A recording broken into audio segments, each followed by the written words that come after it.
Hi guys. Tonight we slip quietly into a world soaked by endless rain, where each step you take through the Stone Age night feels heavy with water and ancient uncertainty. You stand at the edge of a low valley, your hair plastered to your forehead, your breath hanging in the cool damp air, and the steady beat of rainfall settles into your ears like a slow drum meant to lull or unsettle you depending on your mood. You probably will not survive this. At least not without learning how early humans did it. So, before you get comfortable, take a moment to like the video and subscribe, but only if you genuinely enjoy what I do here. And if you feel like it, tell me where you are watching from and what time it is for you right now. Now, dim the lights and let your mind drift as the story flows forward. You trudge across mud that never seems to dry. The storm has lasted so long that it feels like part of the sky itself has fallen. Every breath carries the smell of wet soil, crushed plants, and the faint musk of distant animals seeking shelter. Your toes curl inside hide wrappings that squish unpleasantly with each step. Your shoulders ache from carrying a bundle of gathered branches that you hope will keep a small fire alive tonight. The rain here is not a gentle mist. It is steady and insistent, the kind that makes you wonder if the world has always been like this. As you walk, your group moves silently behind you. No one wants to waste breath. Rain has a way of narrowing conversation to simple gestures. A nod toward the ridge, a hand raised to warn of slippery ground, a glance that asks whether the little ones are still awake enough to climb. The Stone Age world is not loud with voices. It is loud with water. It is loud with wind slipping between stones and leaves. A mainstream historical fact settles into your awareness at this moment. Archaeologists know that early human groups often traveled in small bands of 20 to 30 individuals. That number was manageable. It meant enough hands to gather food and enough warmth to survive harsh nights, yet few enough that they could pick up and move quickly when weather demanded it. Nights like this make you understand why mobility mattered so much. A curious and quirky detail comes to mind as well. Some scholars have found evidence that certain early groups mixed powdered plant fibers with crushed insects to create a slightly water-resistant paste for their clothing. You imagine smearing that strange mixture over your hide coat right now, wondering if it would truly keep water out or simply make you smell like a mossy beetle. The idea is not entirely proven, but it adds a playful possibility to your night under the rain. As you continue searching for a place to sleep, you step carefully across a ledge where rainwater flows in thin lines that shimmer like fresh silver. Stones shift under your feet. A few tumble down a slope and land in a splash. You pause. Everyone else pauses too. In the Stone Age, even the smallest sound can feel important. A loose stone might suggest an old trail. It might hint at an animal's passing, or it could tell you that the place you want to sleep is not stable enough. Historians still argue whether these early humans preferred high ground or low ground during long rains. Some believe the higher elevation offered safety from flooding, while others point out that wind exposure on ridges made those spots too cold for restful sleep. You glance upward to the ridge now. It looks promising, but exposed. You glance down toward the more sheltered hollow.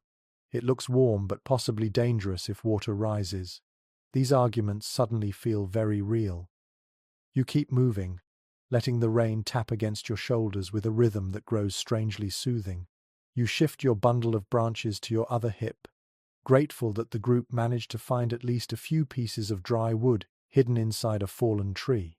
You can almost hear the crackle of fire that wood will create, even before you reach shelter.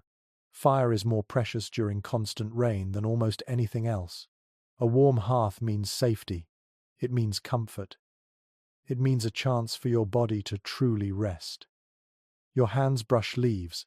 They feel cool and slick. Water drips from their tips and runs down your wrists. The Stone Age night wraps around you like a wet blanket, but also like an invitation to slow down and breathe deeply. When you inhale, you taste minerals in the air. When you exhale, you see your breath mix with mist. Ahead, the path narrows. The group must move in single file. You guide the way. stepping over a log softened by rot.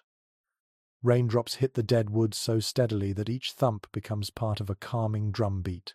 You imagine that if someone could record the sound, generations later it might be the perfect track for people who love falling asleep to nature noises. In a strange way, you feel grateful for this wet soundtrack. You lift your face and let rain cool your eyelids. Eyes closed, even for a moment, the world becomes sound and touch instead of shape and fear. You open your eyes again and keep walking. Soon, you reach a place where two large stones form a natural arch. Beneath them lies a dry patch of ground no wider than a few sleeping mats. It is not much, but in this weather, it feels like a palace. You crouch and test the soil with your fingers. It is firm, no puddles, a rare find. You gesture behind you. The others quickly move to claim spots, setting down bundles and shaking water from their hides. You stand for a moment, catching your breath. Rain continues to fall beyond the stone arch, but here you feel only droplets blown in by shifting wind. It is quiet enough to hear the soft movements of your group settling in. Someone unrolls a bundle of leaves for bedding. Someone else places the dry wood in a protected corner. A quiet hope settles across everyone. Tonight, you have shelter. Not perfect shelter, but shelter enough. You sit and stretch your legs, letting your muscles ease. You feel the cold slowly retreat from your fingertips. Your stomach growls softly, reminding you that sleep always depends on whether you have eaten enough. But even hunger cannot break the relief you feel now. You close your eyes again and listen to the world. Rain on stone, wind brushing leaves, a child whispering to a sibling, a distant rumble of thunder that feels more like a sigh than a threat. Your mind drifts as you sit in the soft glow of dusk. You reflect on how nights like these shaped the way early humans learned to survive. You think about resilience, creativity, and the simple desire for a dry place to lay your head. You picture yourself curling up on a leaf bed and letting the storm lull you to sleep. For now, this is enough.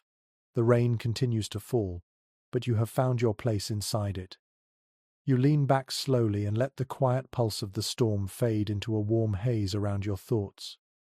You step back out from the stone arch as twilight sinks deeper into the soaked forest, because despite the small shelter you just claimed, the night will demand one more survey. You want to be certain the area is safe, and you want to understand where the water is moving. The rain has not slowed. It falls in shimmering curtains that blur the outlines of trees, making every trunk look a little thicker, every shadow a little longer. Droplets cling to your lashes until each blink becomes a soft flick of cold water away from your eyes. You wander forward along a path that barely exists. The plants seem to lean across it, heavy with moisture, breathing against your shoulders as you brush by. Every step squelches. Mud squeezes up between your toes. Warm, then cold, then warm again, as new puddles swallow your feet. You become aware of a slow, earthy smell rising from the ground, the scent of decaying leaves stirred awake by the constant rain. It is strangely comforting, like the forest is exhaling after too many hours of holding its breath. Your ears pick up layers of sound, rain tapping the canopy, rain running in thin rivulets over bark, rain splashing into deeper pools that must lie somewhere up ahead, and beneath it all, the low hum of wind, not fierce wind, just persistent, whispering through branches, brushing them together in a rhythm that feels almost like voices murmuring around a distant fire. As you explore, you recall something grounded in historical fact. Many early human groups relied heavily on forested environments like this because the trees broke the wind, offered kindling, and collected edible plants in convenient clusters. Forest cover also served as natural protection from predators, since large animals had difficulty moving silently through dense growth. Tonight, as you push a branch aside, you understand the value of such cover. It feels like a gentle cloak thrown over you. A quirky tidbit crosses your mind. Some researchers believe that certain prehistoric groups used large leaves as makeshift ear covers during storms to soften the sound of rainfall and help them sleep. The idea makes you smile. You imagine tucking two broad leaves over your ears like green headphones. Tonight, with the rain drumming so insistently, it might not be the worst idea. Historians still debate whether early forest dwellers slept scattered individually across the landscape or in tight clusters under a single shelter.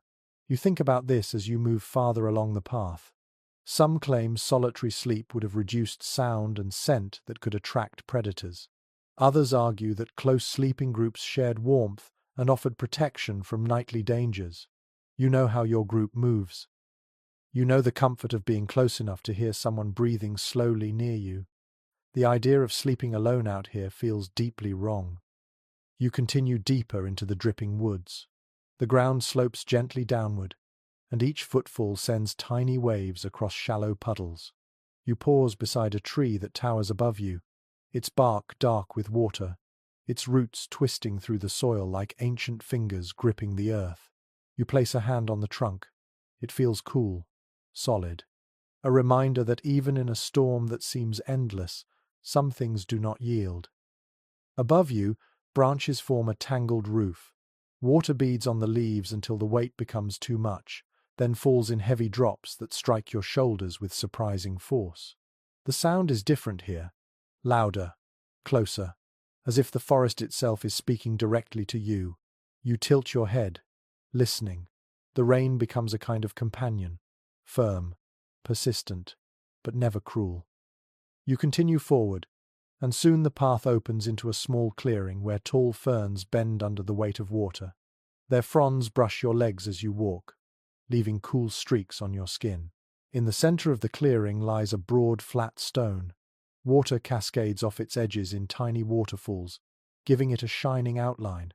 You approach it and slide your hand across its surface, smooth, almost polished by centuries of storms. You imagine early humans using a stone like this as a resting platform during quick pauses in their nightly searches. It is too exposed for sleep in weather like this, but it offers a moment of grounding, a place to gather your mind before moving on. You sit briefly, letting rain tap your back in gentle pulses. You picture yourself in a world where there are no tents, no cabins, no warm blankets. All you have is the knowledge passed through generations and the resilience of your own body. You rise again and continue walking. Water streams along the ground like veins, moving in narrow channels that glint whenever the lightning far away brightens the sky for a split second. You crouch beside one of these tiny streams and touch the water. It flows fast, too fast for comfort. If enough of these channels merge, your sleeping spot near the stone arch could flood. You make a mental note to build a small trench later to divert the water if needed.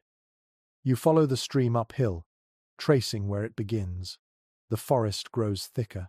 Some branches hang low enough that you duck beneath them, brushing against wet leaves that leave glistening trails across your cheeks. A scent like crushed pine needles rises as you disturb the undergrowth. It mixes with the smell of rain in a way that feels grounding and almost sweet. You pause beside a fallen log. Mushrooms grow along its surface in delicate clusters, their caps glossy with rain. You run your finger along one of them. Soft, fragile. Early humans probably avoided eating mushrooms during storms, since moisture can make identification harder and mistakes more dangerous. But their presence reminds you of how much the forest offers even in harsh weather. A flicker of movement catches your eye. You turn slowly. Through the trees, an animal darts away. Maybe a small deer, maybe a boar. You only catch its silhouette before it disappears into the shadows. In the Stone Age, that would be enough to sharpen your awareness. Animals seek shelter too.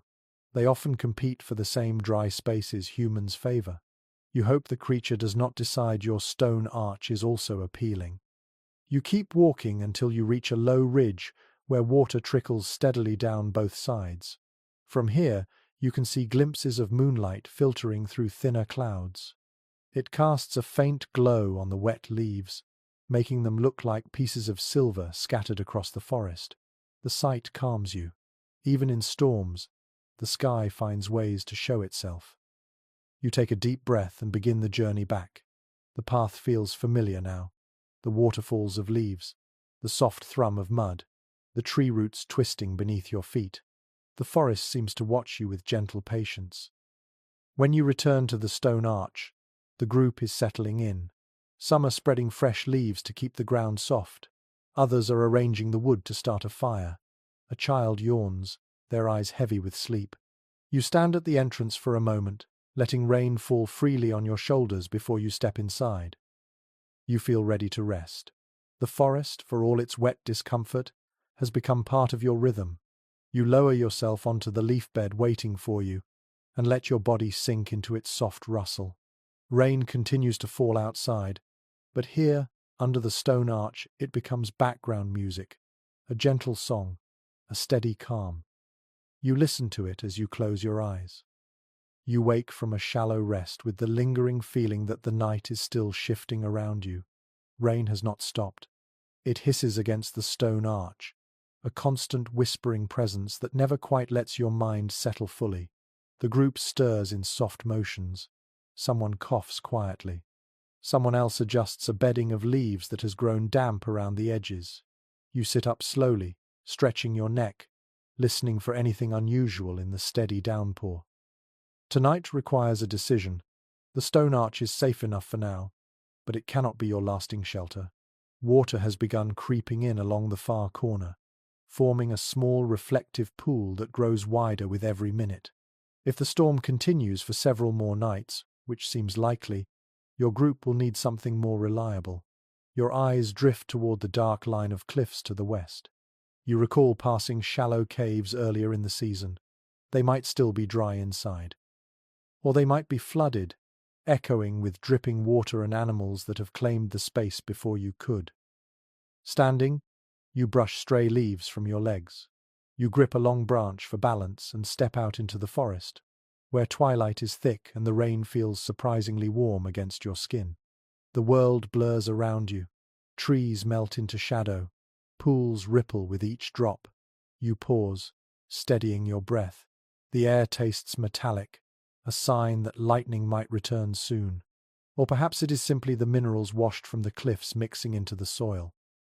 Your steps follow a faint trail, one used often during drier days. The earlier rainfall has transformed it into a ribbon of mud, but your feet know the pattern. You press forward, guided more by memory than sight.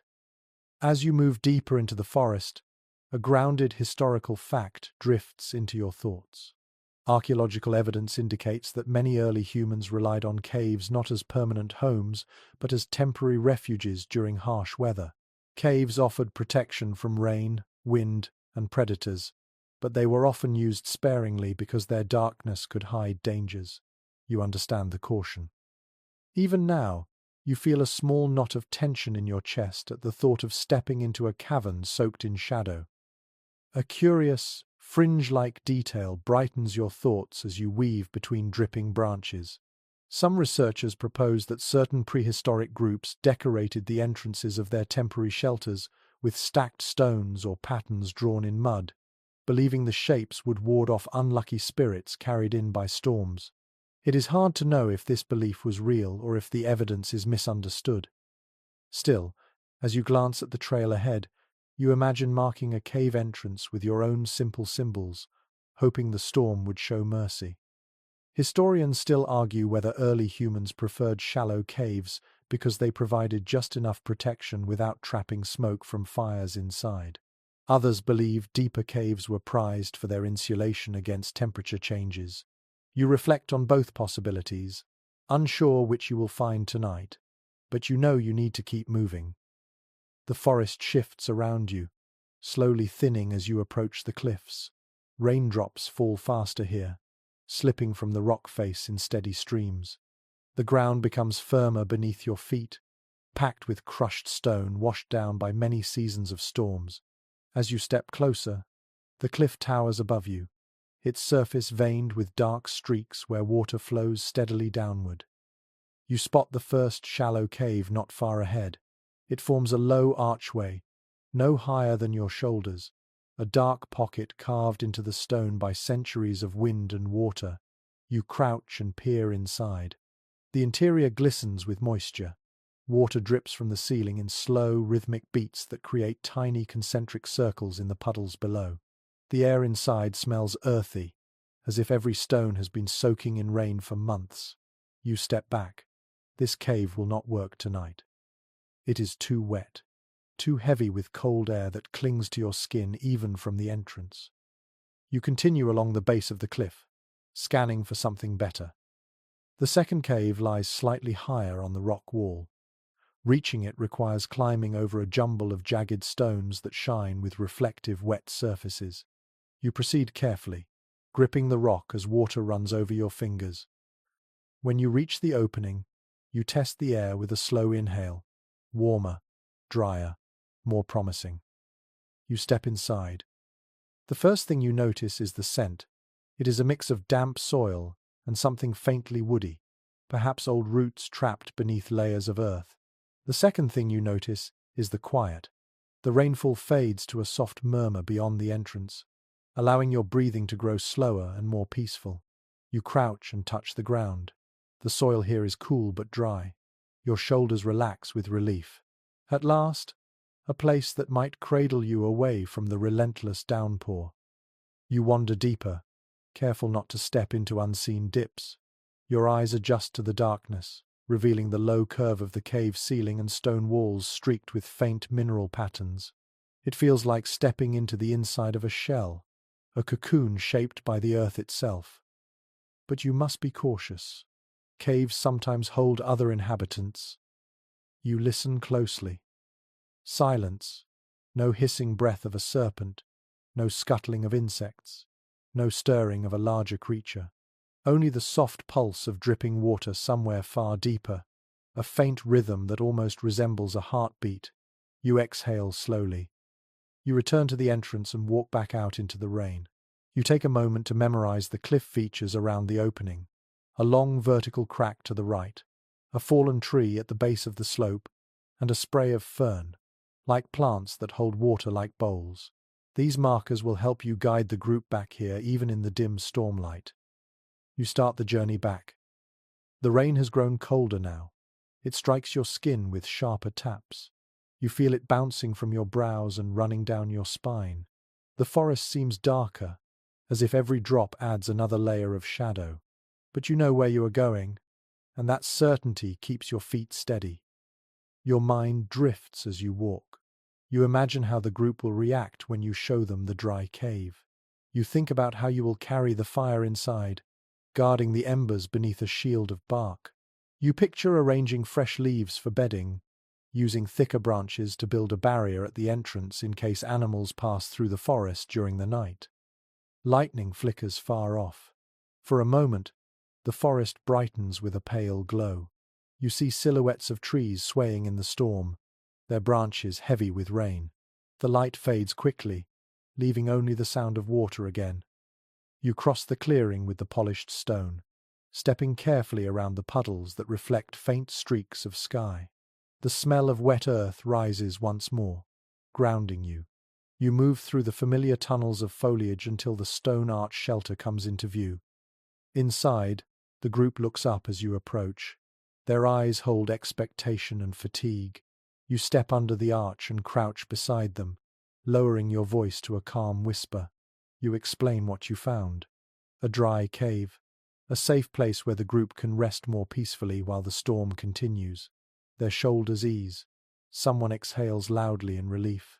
A child lifts their head, already imagining the journey. There is no need to wait. You gather your belongings, bundling the remaining dry wood in layers of hide. You help a few others wrap their leaf bedding into manageable rolls.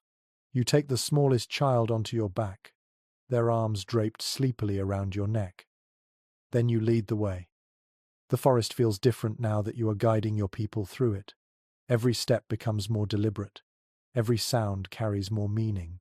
Rain cascades in silver streaks from the canopy above.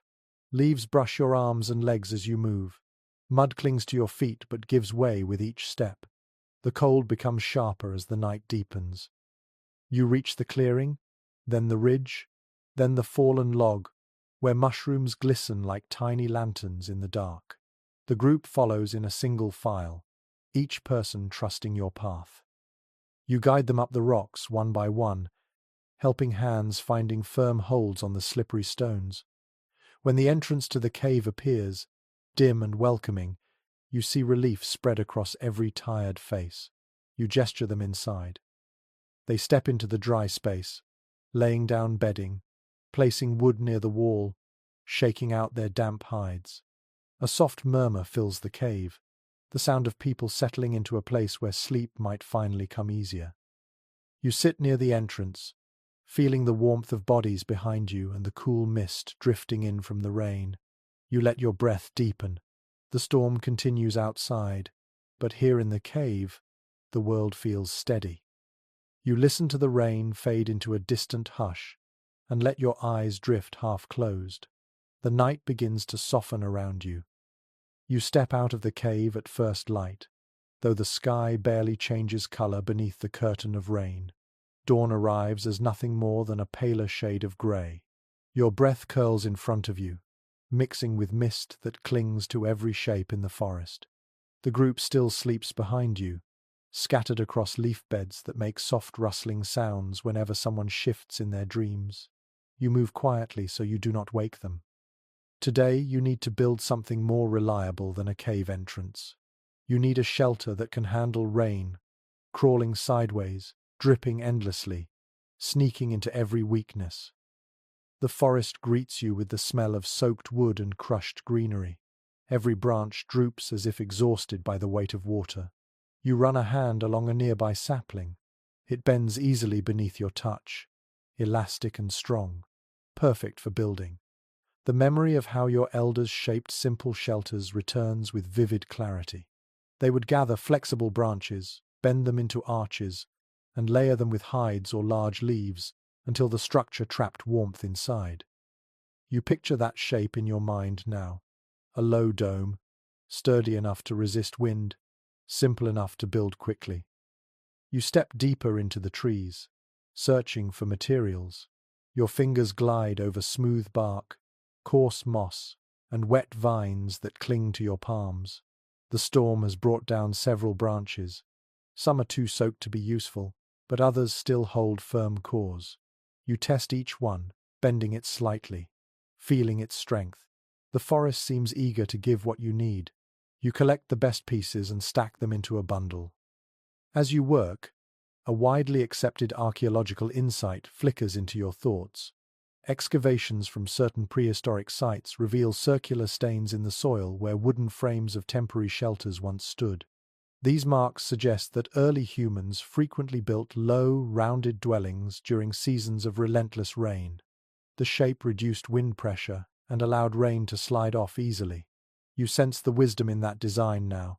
A curved roof is not a luxury, it is a necessity. You pause, noticing a thin stream flowing along the forest floor. The sound is calming, steady, like a natural guide leading you somewhere. You follow it until you reach a cluster of broad-leaf plants growing near a fallen tree. Their leaves are wide as your torso, with surfaces that repel water in shimmering beads. You grin quietly. This is good luck. These leaves will help shield the shelter from the worst of the downpour. You begin cutting them at their stems using a sharpened flint. The edges release a faint, herbal scent that rises into the damp air. While gathering the leaves, a small but fascinating detail comes to mind, one that rarely appears in common stories of early survival.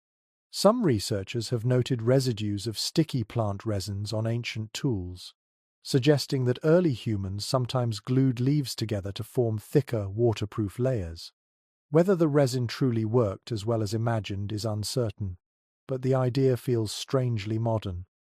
You wonder if you could try it later, perhaps mixing sap from the nearby pines with crushed fibers to strengthen the shell of your shelter. You gather vines next. They hang from tall branches like living ropes, twisted and strong. You tug gently to test them. They resist. Good. These vines will tie the shelter ribs together. You coil several lengths over your shoulder, the wet fibers brushing your neck and leaving cool traces down your spine. You return to the cave and drop the materials near a dry patch of soil. The group begins to stir. Eyes blink open. Children lift their heads. A few adults push themselves upright with heavy breaths, fatigue still thick in their movements. But when they see the collection of branches, leaves, and vines, they understand what comes next. Together, you choose a spot near the cave entrance where the ground tilts slightly upward, reducing the risk of pooling water. You kneel and press your hand into the soil. Firm enough, stable. You begin by planting 2 long branches into the earth, bending them and tying their tops together to form an arch. Then you repeat the process on the other side, creating a pair of crossed ribs. Soon, the simple frame takes shape. The structure rises like the bones of a great creature curled gently on the forest floor. Rain drips onto your shoulders while you work, but you barely feel it. Your focus narrows entirely on the shelter in front of you. More arches follow. More vines tighten around the joints. You weave smaller branches between the ribs, creating a lattice. Children gather leaves and place them within reach. Their laughter is quiet but warm, mixing with the patter of rainfall in a comforting rhythm. A lingering debate among anthropologists touches your mind as you continue building. Some experts suggest that prehistoric shelters were assembled in mere hours, implying that early humans worked with remarkable speed and coordination. Others argue these structures likely required far more time, especially during storms when materials were heavy and slippery. You feel the truth somewhere in between. Speed is possible, but only with shared purpose, and today your group shares it fully. You begin layering the large leaves across the frame. Their smooth surfaces shed water instantly. Each one creates a small drumbeat when raindrops strike. You fit them tightly, overlapping them in rows, making sure the seams run downslope so water cannot slip inside. The scent of the leaves mixes with the earthy smell of damp soil, forming a fragrance that feels both wild and comforting. Within an hour, the frame disappears beneath the leafy covering. The shelter becomes a soft green mound, almost blending into the surrounding forest. Rain slides over it in thin sheets. You watch carefully to ensure nothing leaks. A few small gaps appear near the base, so you patch them with handfuls of moss, pressing it into place like natural insulation. Inside the shelter, the light becomes dim and gentle. The air warms quickly from the body heat of those already resting within. You crawl into the dome, testing the space. It feels safe, enclosed, almost cozy, despite the storm raging outside. You lie back on the leaf bedding and listen. The sound of rain is muffled now, transformed into a soft, distant hiss that wraps itself around your thoughts. After a moment, you crawl out again. You are not finished. You gather more stones from the forest, choosing flat ones that were shaped by centuries of water. You arrange them in a crescent near the shelter entrance, creating an elevated platform for fire. This will keep the flames from drowning in puddles. You stack wood carefully, then strike flint against a shard of pyrite. Sparks leap, dry fibers catch. A flame grows, trembling weakly before strengthening into a steady glow. Warmth spreads across your palms. Smoke rises in a thin coil and escapes through the top of the shelter where you left a deliberate vent. The design works. Relief fills your chest in a slow wave. You gesture the group closer. They gather around the fire, forming a quiet circle. The youngest lean against adults. The oldest breathe deeply, soaking in the warmth that has been missing for so many rainy nights.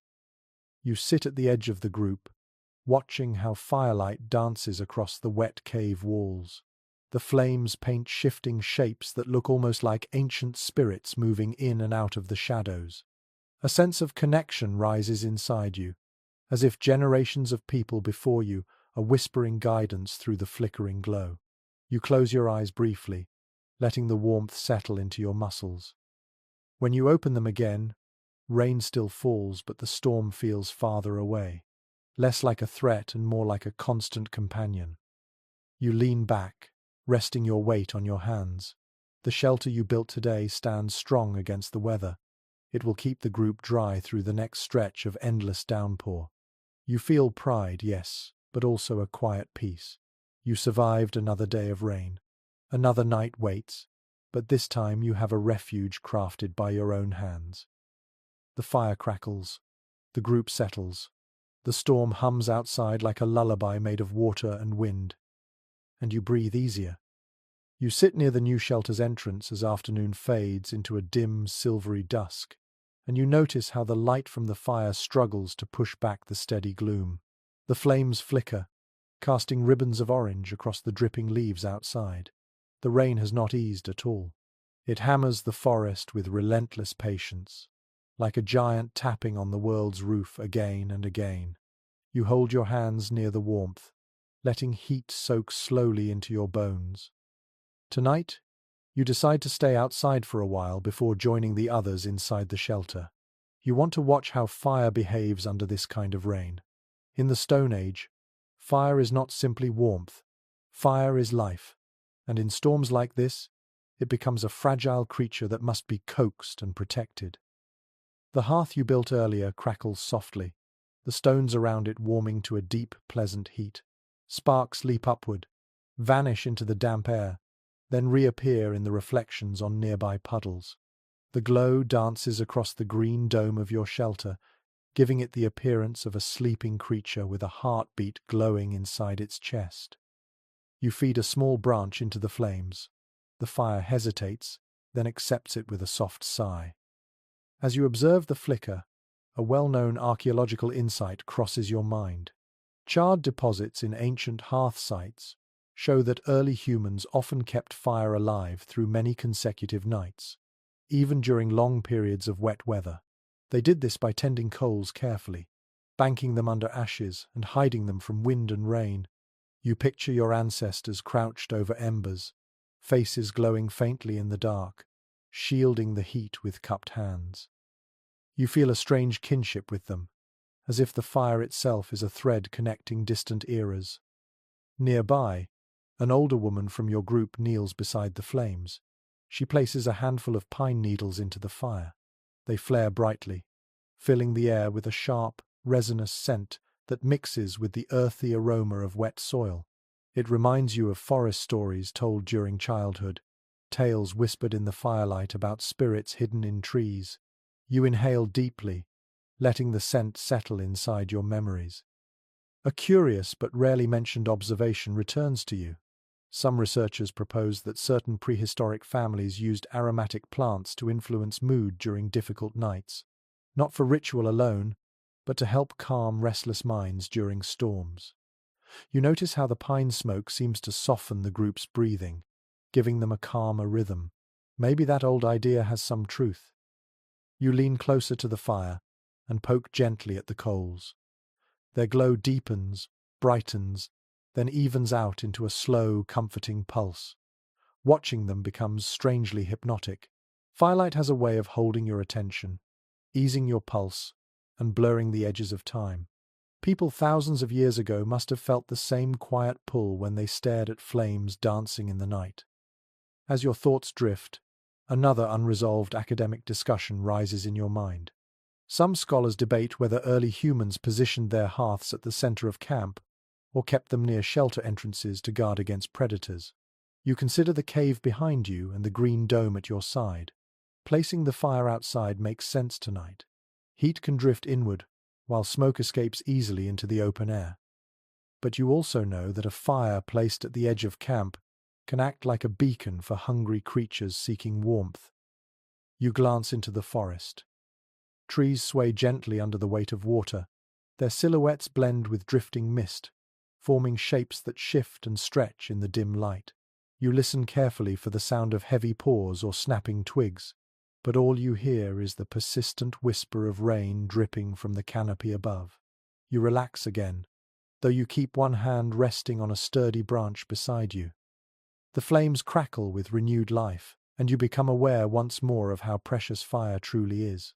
It dries clothing, warms chilled limbs, cooks food, and keeps darkness from pressing too close. You imagine how different this storm would feel without this bright, breathing companion. The idea sends a shiver down your back. Behind you, inside the shelter, several group members are already drifting towards sleep. You hear the soft rustle of leaves as they settle into their bedding. Their voices fade into low murmurs.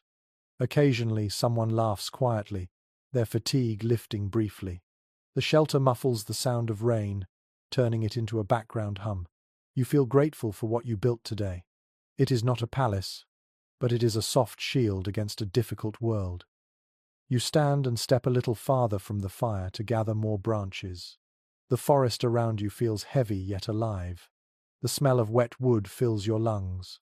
When you bend to pick up a fallen limb, droplets slide from your hair and trace cool lines along your cheeks. You wipe them away with the back of your hand, then return to the flames with your bundle of wood. The fire accepts the new fuel with a low crackle. You sit again, folding your legs beneath you. You take a moment to breathe deeply and look out into the dim forest.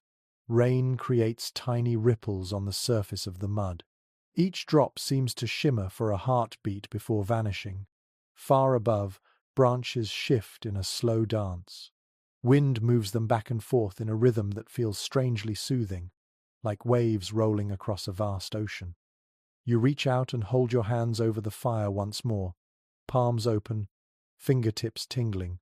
Warmth seeps into your skin. The sound of crackling wood escapes the hearth in small pops that roll gently into the night air.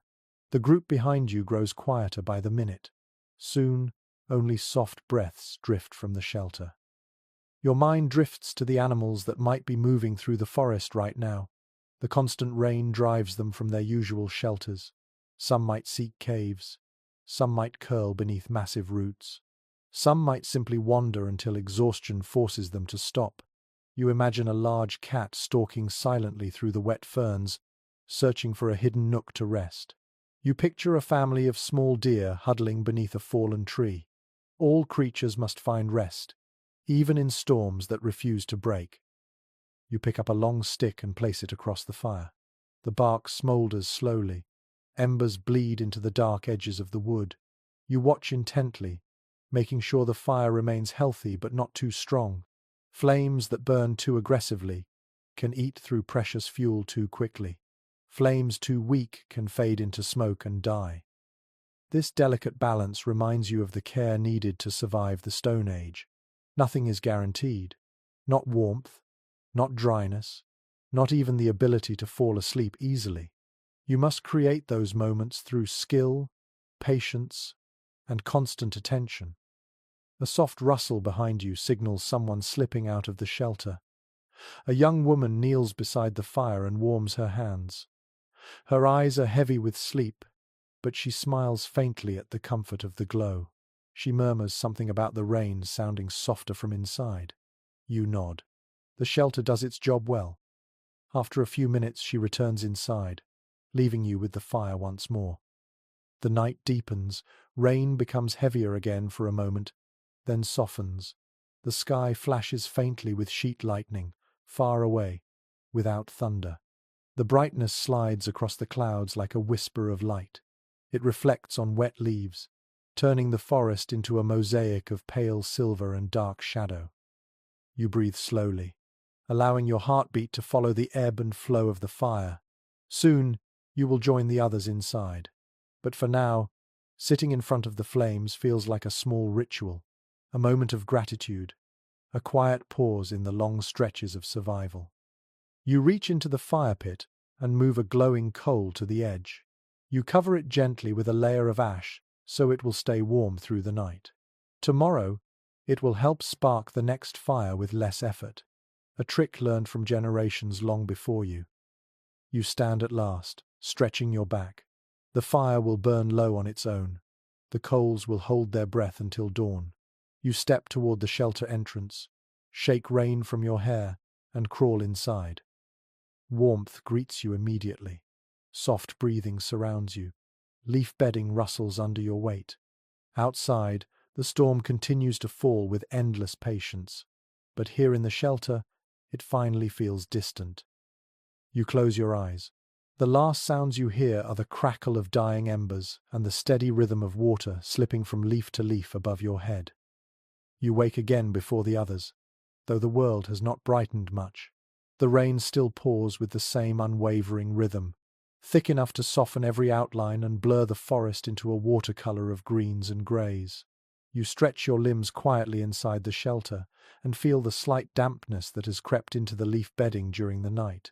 It is not soaked, only cool and softened by moisture. That is normal in weather like this. Nothing stays completely dry for long. You crawl outside, careful not to disturb the sleepers. The air greets you with a wave of cold mist that brushes along your cheeks. You inhale slowly. The scent of wet leaves is rich and heavy, like crushed herbs and fresh soil. It wraps around your senses until you feel as if you are breathing the forest itself. Your feet sink slightly into the soft ground as you walk. You wander toward the cluster of trees where the forest floor is thickest with fallen leaves. They form a rustling carpet beneath the rain, their edges curled, softened, and darkened by moisture. You crouch and lift a handful. They cling lightly to your fingers, flexible and smooth, perfect for bedding. Early humans learned quickly that layering leaves created a cushion that kept their bodies off cold, waterlogged soil. When piled deeply, leaves trap pockets of warm air, forming one of the simplest but most effective sleeping surfaces nature can offer. A widely recognized archaeological observation echoes in your thoughts as you sift through the leaf litter.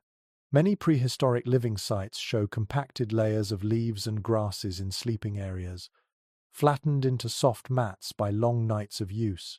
Some layers even contain traces of crushed aromatic plants that may have helped repel insects. You imagine how comforting that must have been. A natural mattress infused with subtle perfume. You smile slightly at the thought and gather a fresh bundle. The leaves make soft crackling sounds against each other, but their texture is gentle. You press the pile against your chest, enjoying the earthy fragrance that rises from it. The rain dampens the top layer, but the leaves beneath remain surprisingly dry. As you collect more, you remember a lesser-known detail from old stories shared by experienced gatherers. Some groups intentionally mixed fir needles or certain stiff grasses into their bedding to create springy layers that kept moisture from seeping upward during long storms. You test a few fir branches nearby. Their needles are sharp but flexible, and when woven into the leaf pile, they create tiny air gaps that help the bedding breathe. You incorporate some now, pleased with the improvement. With your arms full, you return to the shelter. Inside, the group slowly awakens. Some stretch their arms overhead, others rub sleep from their eyes. A few children mumble sleepily and roll onto their sides. You gesture for them to move aside as you shake out the old bedding and spread the new bundle across the floor. The soft leaves create a thicker cushion, and their subtle fragrance replaces the mustiness of yesterday's damp decay. A young boy lies down immediately to test the new bedding. He curls in the center, sighs deeply, and begins to smile. You cannot help but laugh quietly. Leaf beds may be simple, but in the Stone Age, they are one of the greatest comforts available. As the group tends to other morning tasks, you step outside once more, letting rain wash lightly across your shoulders. You walk toward a nearby tree whose bark is coarse and patterned with grooves. Water streams down its trunk, gathering in the natural channels carved by time. You place your hand on the bark and feel the slight vibration of raindrops hitting the canopy above. It is almost like the tree is humming. You lean close and listen. The forest is alive with sound, rain pattering in countless rhythms, leaves shaking under the weight of water. Somewhere far off, a bird calls in a long, mournful note. Closer by, a branch snaps under the movement of a small animal searching for shelter. The soundscape is both chaotic and soothing, layered with textures that shift each moment. As you stand there, another unresolved scholarly conversation surfaces in your thoughts. Some researchers suggest that the rhythmic noise of rain may have influenced sleep patterns of prehistoric groups. The constant sound could either help people fall asleep more easily or keep them half alert throughout the night, depending on individual temperament. Listening now, you understand why this question remains open. Rain can lull you into a dreamy state or prick your instincts awake with each sudden crack from the canopy. You move deeper into the forest where the trees grow taller and the forest floor thickens with organic layers. Here, the ground feels springy, like a natural cushion shaped by centuries of fallen leaves. You kneel and push your fingers through the layers. They part gently, revealing dry pockets beneath the topmost damp leaves. This discovery makes you pause. Perhaps you can gather not only surface leaves but also the deeper, drier ones to strengthen tonight's bedding. You dig carefully, your hands moving through warm, decomposing layers that smell like rich humus. These hidden leaves feel different from the wet ones above, softer, more pliable, almost velvety. You collect another bundle, shaking loose bits of soil as you rise. On your way back, you notice something unusual in the undergrowth. A cluster of plants with long serrated leaves grows near a fallen tree. Their stems are thick and fibrous. When you brush your fingers across one leaf, it gives off a faint, spicy scent. You remember hearing tales from elders that certain plants like this were woven into bedding because they helped warm the body naturally. Whether this was truly effective or simply folklore is uncertain, but you decide to gather a few stems anyway. If nothing else, the scent is pleasant and might make the shelter smell less like constant rain. The shelter fills gradually with fresh materials. Some members of the group help fluff the leaves into thick, inviting piles. Others sit beside the fire pit, warming their hands as the flames rise steadily.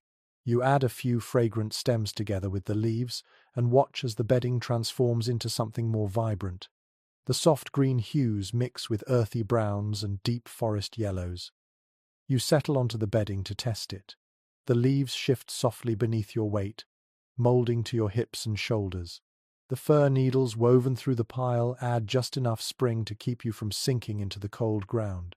You close your eyes for a moment and breathe in the warm, herbal fragrance that lifts from the fresh layer. A sense of peace drifts into your chest. But you cannot stay still for long. You rise again and step outside, letting the rain cool your skin. You walk around the shelter, examining its leafy roof. Water slides down smoothly without gathering into heavy pools. The vines holding the structure together remain taut and strong. You tighten one or two, just to be safe, then kneel to press more moss around the lower edges where water occasionally sneaks inward. The group gathers around the fire to eat what little dried food remains from the previous day. A few share roasted roots wrapped in leaves. Others chew berries softened by rain. The meal is simple, but it warms stomachs and restores energy. After eating, several people slip back inside the shelter to test the new bedding. Their soft murmurs of approval reach you from within the green dome. You wander to the tree line again, letting your thoughts drift. You imagine how early humanity must have faced similar storms, building similar bedding, shaping similar shelters. You feel the weight of countless generations pressing against your shoulders, not as a burden but as encouragement.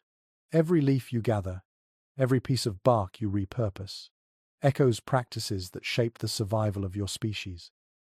The rain shifts suddenly, falling harder for a brief stretch before easing again into a steady rhythm. You raise your face to the sky, eyes half closed, letting droplets cool your eyelids. Beyond the grey clouds, you imagine sunlight waiting patiently for its chance to return. But that day is still far off. When you return to the shelter, the bedding invites you like a soft embrace. You lie down beside others, feeling warmth spread through your limbs. The scent of pine and fresh leaves fills your senses. Rain taps gently above your head. You curl onto your side, listening to the rhythmic breaths of the group, and feel sleep pulling you closer. In this moment, the leaf bed becomes more than a place to rest. It becomes your island in a world soaked with rain, your soft barrier against the cold earth, your sanctuary built from the forest's quiet generosity. You breathe in deeply, and the storm becomes a distant lullaby.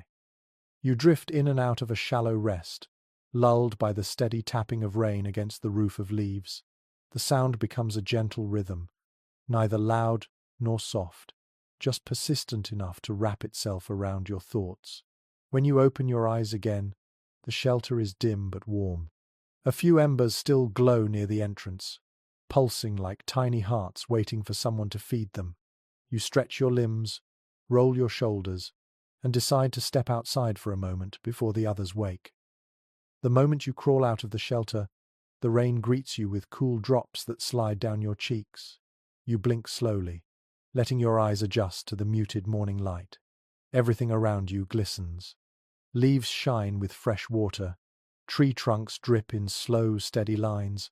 The ground glitters with puddles that reflect slivers of grey sky.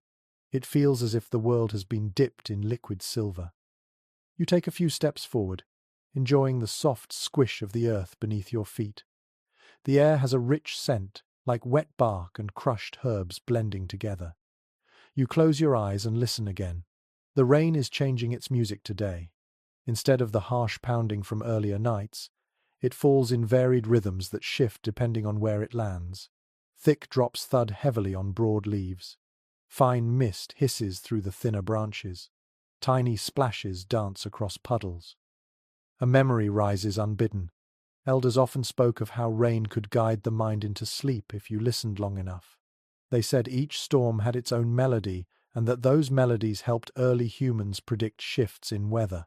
Whether that is perfectly accurate is uncertain, but as you listen now, you sense patterns hidden inside the clamor.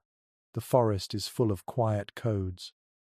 Rain patters gently above your head, and you step under a large tree to watch how water slips from leaf to leaf. It reminds you of fingers running across a drum. Maybe this is why your ancestors found comfort in rain songs and rhythmic chants.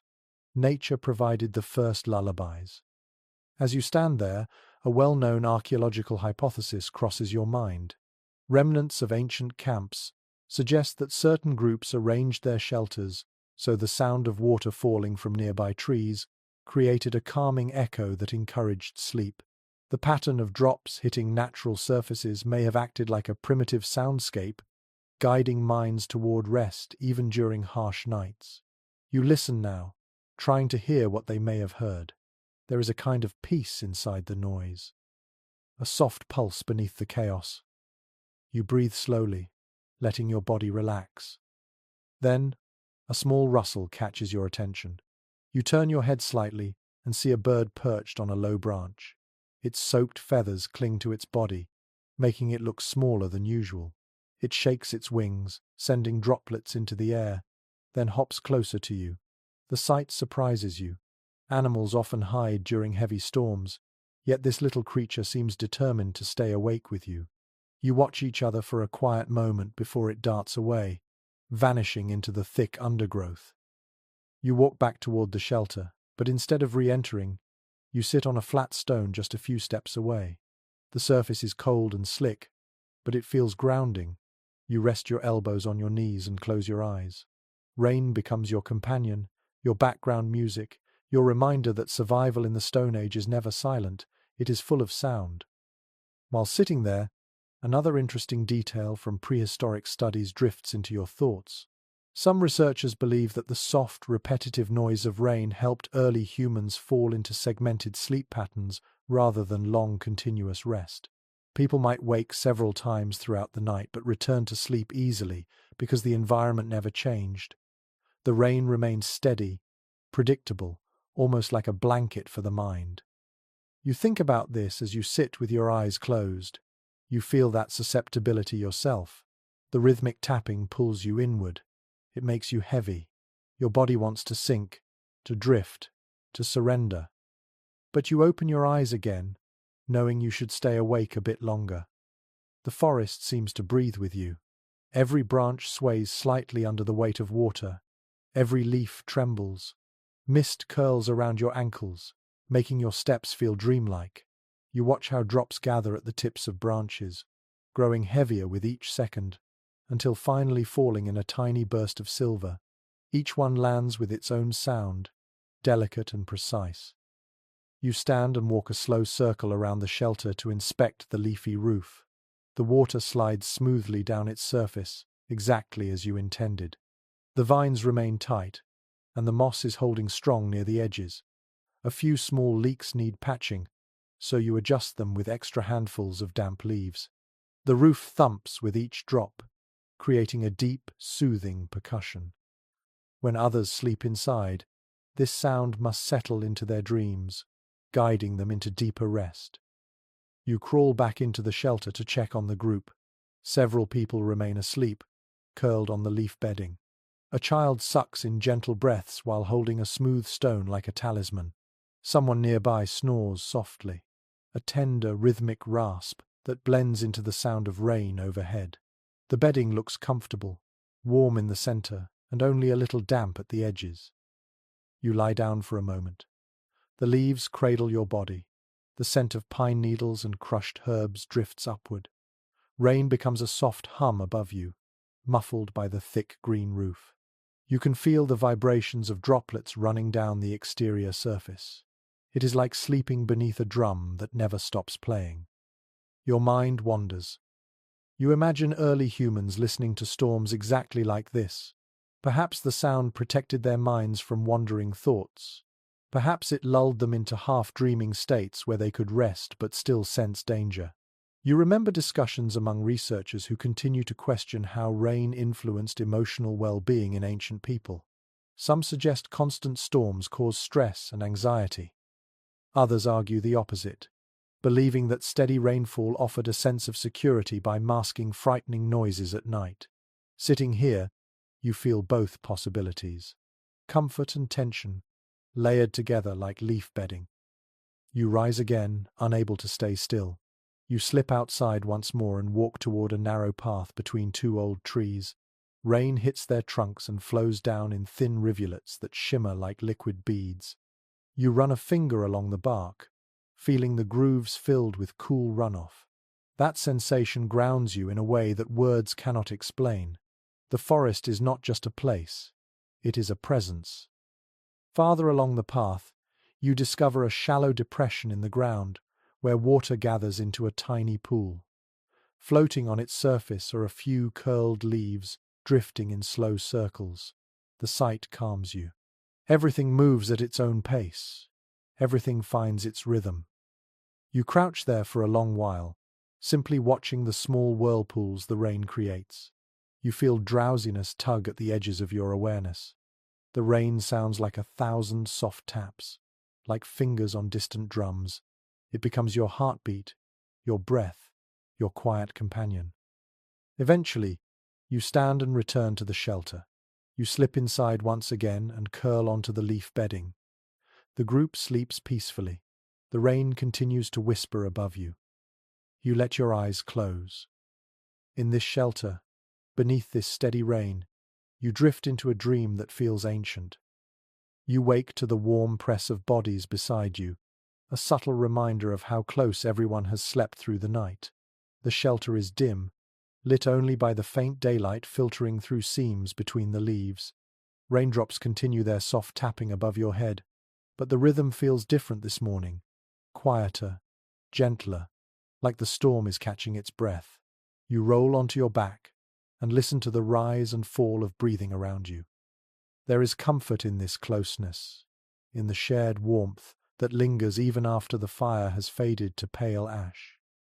You sit up slowly so you do not disturb anyone and crawl toward the entrance. Outside, the air feels heavier, saturated with mist that clings to your skin and hair. You inhale deeply. The scent of wet greenery floods your senses. Everything smells alive, vibrant, renewed by the endless rain. The ground outside the shelter squishes under your weight. Thin layers of mud coat your feet as you step carefully, scanning the forest around you. Mist curls between the tree trunks like drifting spirits, softening every edge and shrinking the world to a small, intimate radius. You can barely see 10 steps ahead. It is as if the forest has drawn a curtain to protect you. Behind you, the first sleepy murmurs rise from inside the shelter. A few members of the group begin to stretch, their silhouettes moving in gentle shapes beneath the leafy roof. Soon they crawl out one by one, rubbing their eyes, combing fingers through tangled hair, shaking dew from their shoulders. The air around you warms slightly as more bodies gather. You watch them for a moment and feel a quiet affection. In weather like this, closeness becomes more than convenience. It becomes the core of survival. A well-regarded insight from studies of prehistoric life comes to mind as you observe the group settling into their dawn routines. Many remains of ancient camps show sleeping areas arranged in clusters, suggesting that early humans rested shoulder to shoulder to maintain body heat. This arrangement would have been especially valuable during long storms when firewood was scarce and everything remained damp. The warmth of the group itself became a shared resource. You feel that truth now, as you step closer to your companions. Even after waking, their bodies radiate a gentle heat that lingers in the cool air. As everyone stretches, yawns, and adjusts their hide coverings, a young girl huddles close to her mother. The mother wraps an arm around her shoulders. You smile softly. That simple gesture brings a sense of safety into the damp morning. A seldom discussed detail passes through your mind as you watch them. Some researchers believe that larger groups might have developed simple rhythms or hums to soothe children during harsh weather. Low vibrations could help calm nerves, allowing everyone to sleep more easily. Whether this is fully accurate or not, the idea feels right. You can picture someone humming to ease a child's fear when thunder shook the ground. You look around at your own group. No one is humming this morning, but the closeness itself works like a lullaby. People lean on each other, share small smiles, and speak with soft voices. The storm outside may feel endless, but inside the community, there is warmth. As the group wakes fully, you begin preparing for the day. You gather a few dry sticks from near the cave entrance, surprised to find that some remained protected beneath an overhang. You bring them to the fire pit and gently nudge the buried embers. A faint glow flickers beneath the ash. You add thin twigs on top and blow softly. The embers respond, breathing life into the wood. Flames rise slowly, their warmth creeping outward in widening circles. People gather around the small fire, hands extended toward the glow. Their faces soften as heat touches their skin. You sit with them, your shoulders brushing against the people next to you. No one speaks loudly. Voices remain hushed, blending with the pattering rain. The shared warmth and the murmuring of rain create a cocoon of stillness. As you warm yourself, a long-standing discussion among researchers unfolds in your mind. Some anthropologists propose that communal sleeping not only conserved heat, but also strengthened emotional bonds. The constant presence of others during difficult nights could build trust, helping groups function more smoothly during times of stress. You think about the people around you, how each has relied on the others for comfort, food, or watchfulness. Closeness is not merely physical. It forms the foundation for every decision you make as a community. Rain begins to fall harder again, like the sky has regained its energy. Droplets hit the shelter roof in sharp thumps. The group instinctively leans closer to the fire. The leaves above flex under the impact but hold firm, shedding water as you intended. You sit there watching the roof tremble gently as each drop hits and rolls away. The sound blends into a deep, resonant hum, like the forest itself is breathing. You decide to check on the surrounding area before the rain intensifies further. You rise, pat the shoulder of the person beside you, and step outside the ring of warmth. Cool air replaces the fire's heat immediately, sending a slight shiver through your arms. You walk toward the edge of the clearing and test the ground with your foot. Water has gathered in shallow hollows, forming clear pools where tiny insects skim the surface in delicate patterns. You watch them for a moment, fascinated by how they move so effortlessly across the trembling water. The trees shuffle under the wind, their branches dripping freely. You reach out and touch a low-hanging limb. Droplets slide across your fingers. The rain seems to echo from every direction, bouncing off leaves, bark, and stone. You tilt your head and listen more closely. The sound of rain on the shelter roof is different from the sound here at the forest's edge. There, it was deep and muffled. Here, it dances with sharper tones as drops strike exposed branches. You step farther into the open and find that the sound changes again when falling onto thick ferns. Softer, more delicate, like whispering fingertips.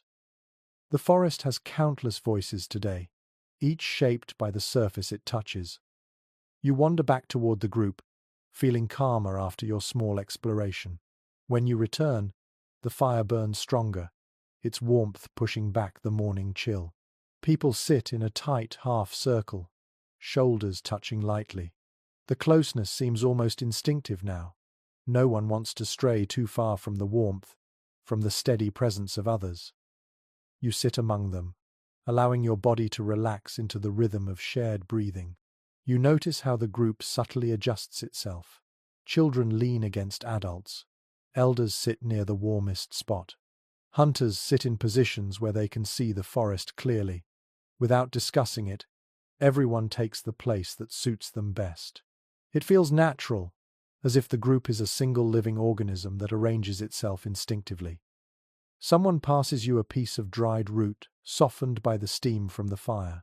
You chew slowly, savoring the earthy flavor. It is not a feast, but it is enough. The warmth of the food joins the warmth of the fire, spreading through your chest, easing the tightness in your muscles. You glance around and notice people leaning their heads on each other's shoulders.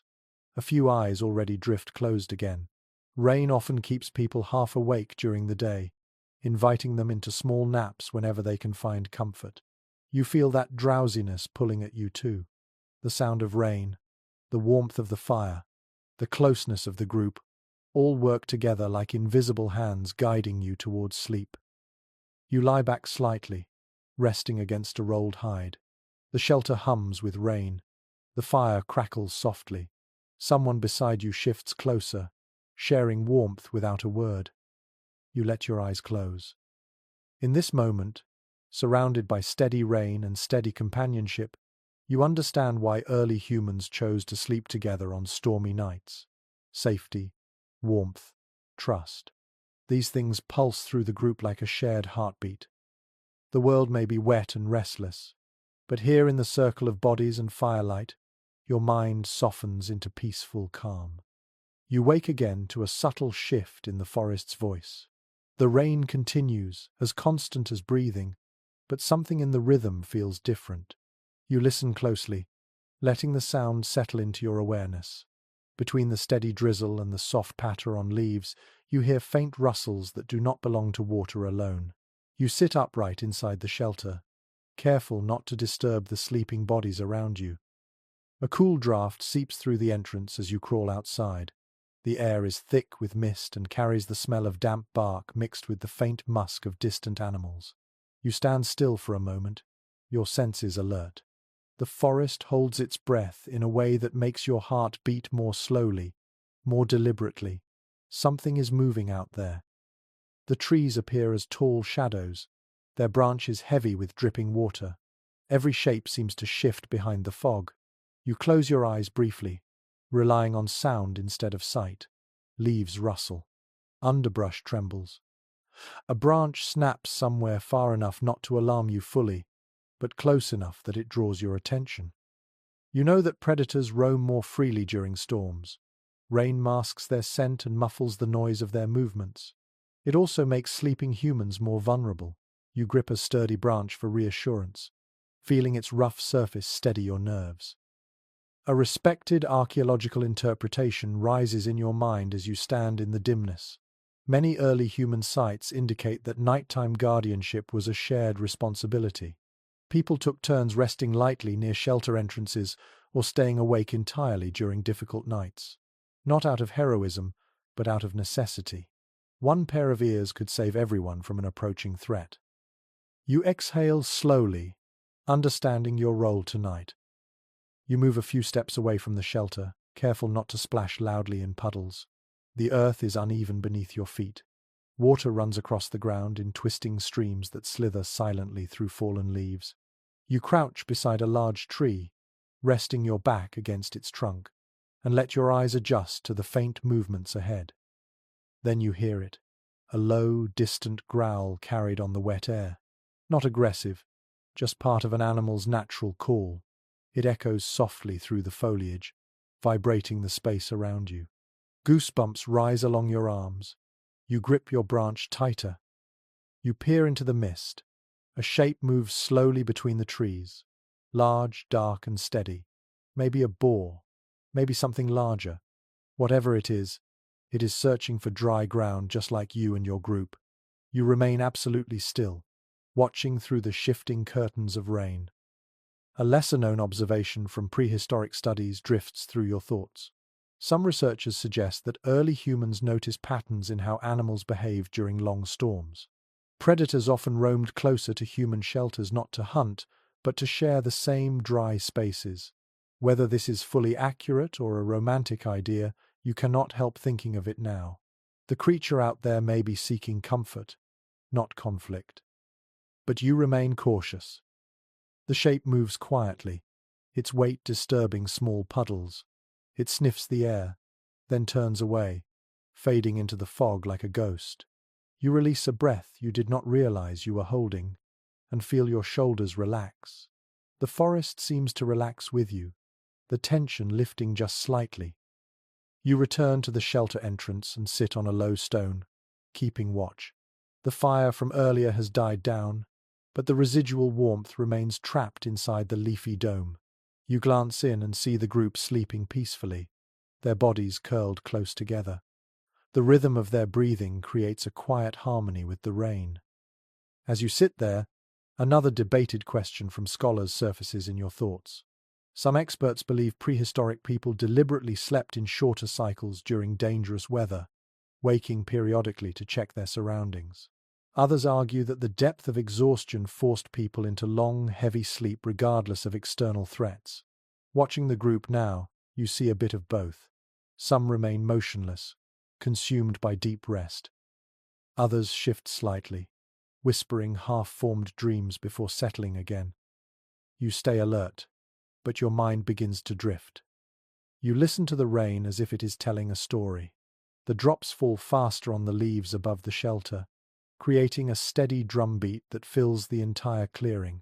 Farther away, the rain sounds softer, almost fragile, as it lands on moss. The forest sends layered waves of sound toward you. Each one blends into the next until you cannot tell where one rhythm ends and another begins. In the middle of this natural symphony, you hear another faint rustle from the undergrowth. You turn your head quickly, but the sound fades. Probably a small creature, maybe a hare taking advantage of the soft ground to dig for hidden roots. You do not rise. Instead, you remain present, listening closely. A child inside whimpers in their sleep. You glance back. Their mother shifts, placing a gentle hand on their shoulder. The child quiets instantly. The tenderness of the gesture softens your chest. You think again about the role of guardians during wet nights. Protecting the group is not only about physical threats, it is also about maintaining calm.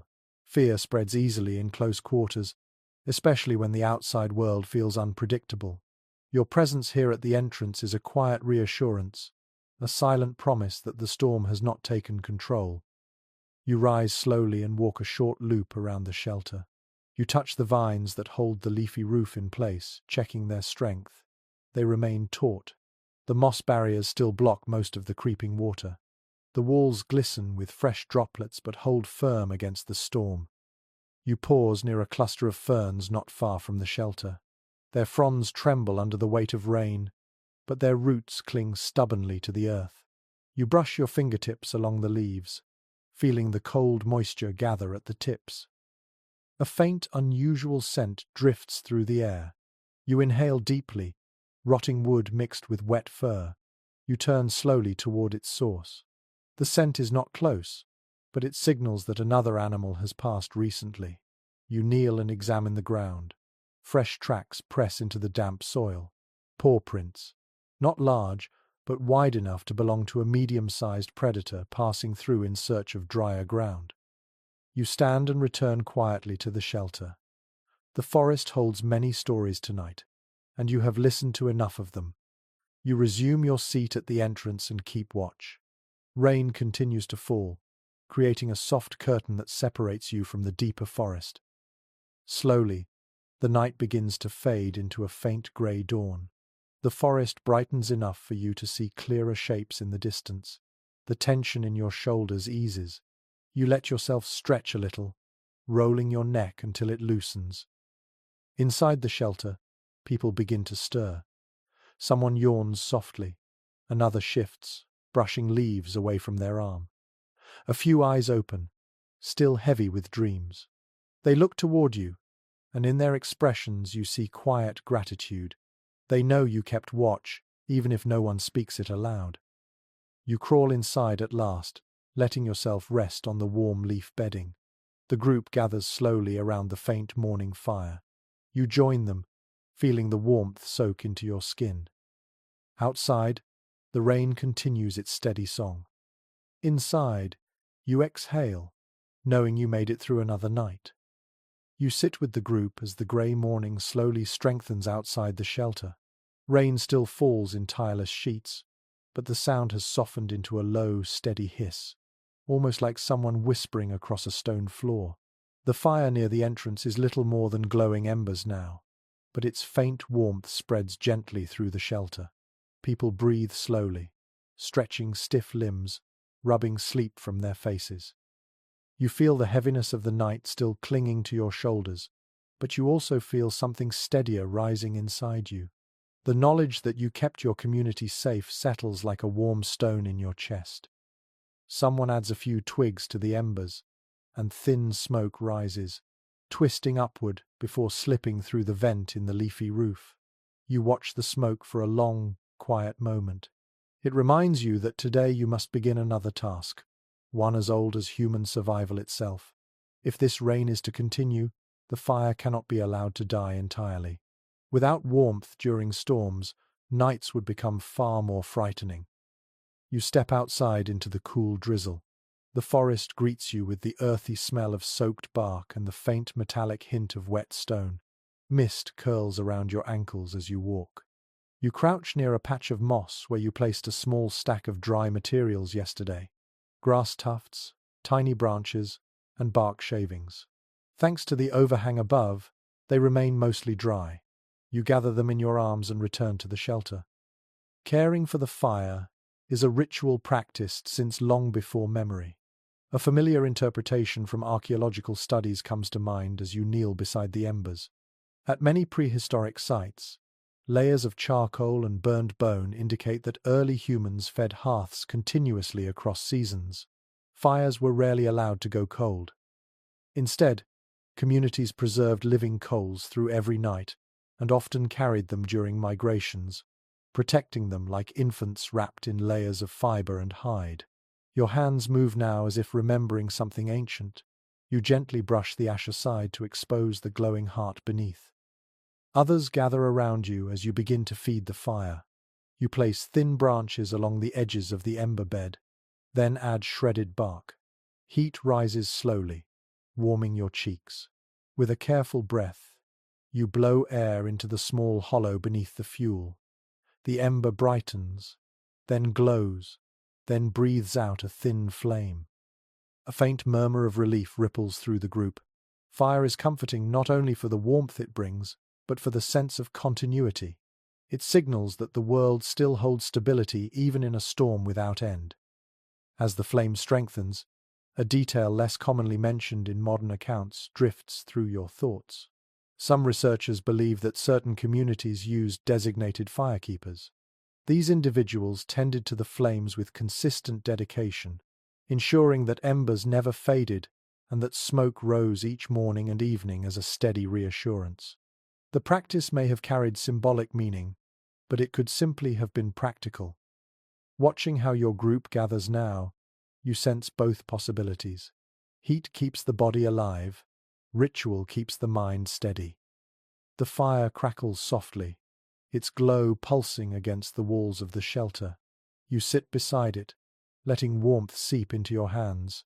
Rain continues to slide along the shelter's leafy roof, each drop landing with a soft thud or a whispering brush. The sound wraps around the group, creating a quiet atmosphere that encourages reflection. After a few minutes, you rise and head into the forest in search of more firewood. The earth squishes beneath your feet with each step, releasing pockets of muddy water that splash against your ankles. You make your way toward a fallen tree you noticed the day before. Its trunk is massive, coated in moss and lichen, but certain sections are sheltered by the curved roots. You kneel and peer into the hollow beneath the roots. Inside, you find sticks that are still relatively dry. You gather them eagerly. The forest feels strangely gentle this morning. The rain patters softly through the canopy, and the undergrowth sways in slow movements. You inhale deeply, letting the cool air settle into your lungs. As you pick up each branch, you shake off the excess moisture and stack the wood into a tight bundle. The weight grows steadily, pulling your shoulders downward, but the task feels grounding. You carry the bundle back to the shelter and lay it beside the fire pit. The group continues their quiet morning activities. Some adjust the bedding. Others share leftover roots and berries, passing them around the circle. The crackling fire casts warm light across their faces. You kneel and add a thicker piece of wood to the flames.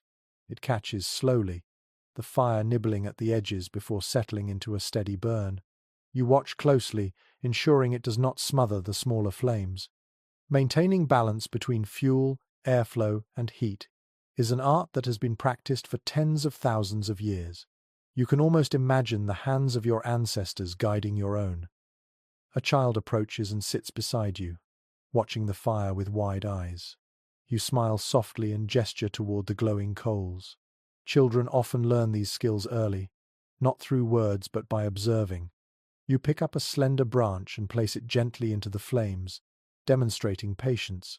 The fire responds with a soft curl of orange light. The child nods, a quiet understanding forming in their expression. As the morning passes, you begin to notice how the rhythm of tending the fire shapes the mood of the shelter. Warmth spreads more evenly. People relax more deeply.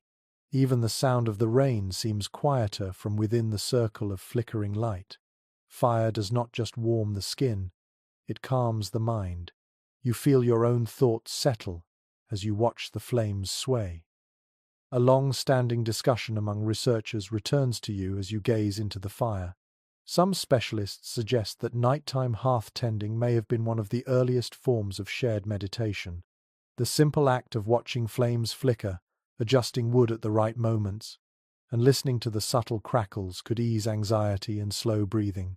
Whether intentional or not, the effect is undeniable.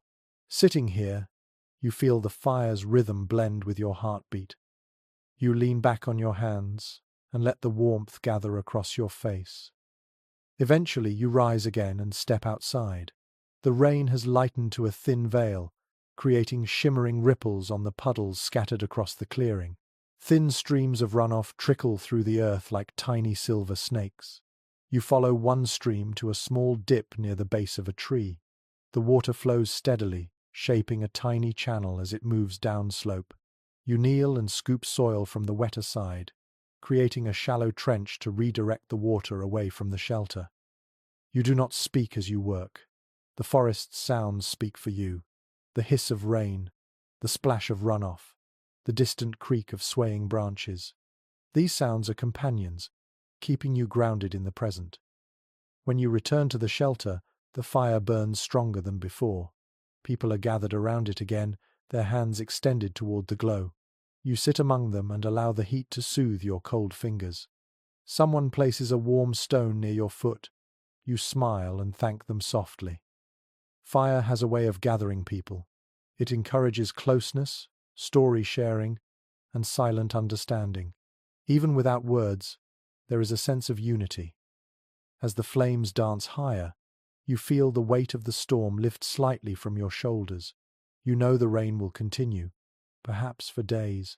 But this small glowing hearth will stay alive, because you keep it alive. The group's safety depends on that shared effort. You close your eyes, listening to the fire and the rain. Both sounds blend into a single rhythm.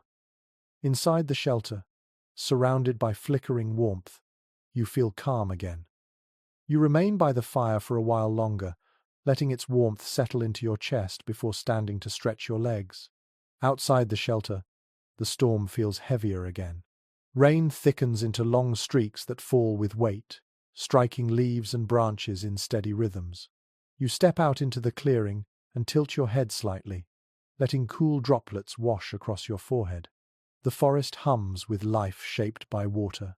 Every scent, every movement, every distant sound is soaked in rain. You walk a little farther, following the soft, downward slope behind the shelter. The ground becomes slick beneath your feet, and you test each step carefully. The air grows cooler as you descend, and soon you hear the unmistakable rush of rising water, a deep, rolling sound. It vibrates through the soles of your feet before it reaches your ears. You push aside a curtain of wet leaves and see the nearby river swollen beyond its usual size. The water moves faster than you have seen in days, churning and twisting as it carves its path through the forest. Muddy waves slap against the banks. White foam clings to crooked roots jutting from the edge. The river is no longer peaceful. It is restless, powerful, unpredictable. You crouch near the bank, keeping a safe distance. The air around the river feels colder, infused with the sharp scent of churned earth. Raindrops disappear instantly into the rushing water, swallowed without a trace. The surface swells and sinks again, pulsing like a living creature. A widely accepted archaeological observation surfaces in your thoughts as you watch the river rise. Many ancient settlements were established near water sources for food, travel, and everyday tasks. Yet excavations also reveal signs of seasonal displacement. When rivers swelled, communities often relocated to higher ground until the floodwaters retreated. The unpredictability of water shaped entire patterns of movement. You feel that truth deeply now. The storm has been long, the river is responding, and your group must adapt. You stand and follow the bank upstream. Rain-soaked branches brush your shoulders as you walk. Each step sends ripples across the thin pools forming on the forest floor. The further you go, the louder the river becomes, until you reach a point where a fallen tree has created a natural dam. Water crashes against it, spraying upward in glistening arcs. The current pulls at the roots and debris caught beneath the trunk. You watch closely and realize that if the water rises much more, the tree may shift or break apart. A peculiar but intriguing fragment of ancient lore enters your mind. Some early groups may have believed rising rivers carried messages from distant ancestors. Floods were sometimes interpreted as warnings to move camp or strengthen shelters. While there is no definitive proof of this belief, the idea lingers in your thoughts. Perhaps ancient people used such interpretations to help make sense of unpredictable forces. You step back from the fallen tree, feeling the vibration of rushing water in your chest. The river's voice is clear. Your group cannot sleep too close to this side of the clearing tonight. You turn and retrace your steps. Water flows across the ground in thin streams that snake toward the river, carrying small leaves along with them. You listen for other sounds as you walk. Thunder rumbles far off, distant but present. The storm has not finished with you yet. As you near the shelter again, you spot a few members of the group waiting by the entrance. Concern is etched into their expressions. They have noticed the rising water too. You gesture for them to follow, and lead them toward the vantage point where the swollen river can be seen clearly. When they witness the state of the water, worry spreads through the group. A few exchange quiet comments. Others point toward the higher ground beyond the clearing. Instinct moves quickly among people who have weathered many storms. They know danger when they see it. A long-standing discussion among researchers enters your mind as you listen to your companions. There is debate about whether early humans preferred higher sleeping ground or sheltered lowland areas during prolonged storms. Some argue that height reduced flood risk. Others believe lowland vegetation offered more cover and warmth. Watching the river now, you understand why opinions diverge. Terrain changes, weather shifts. What is safe one night may not be safe the next. You lead the group back to the shelter, and together you begin clearing a new area on slightly higher ground. The incline is modest, but enough to reduce the risk of water pooling during the night. Several members gather fallen branches to reinforce the shelter walls. Others tighten the vines supporting the leafy roof. You check the bedding inside and notice that water has begun creeping along the edges. You gather more moss from the forest floor and pack it against the base of the structure, creating a thicker barrier. Your fingers become cold from handling wet soil, but the work grounds you. Each motion is a promise of safety for the night ahead.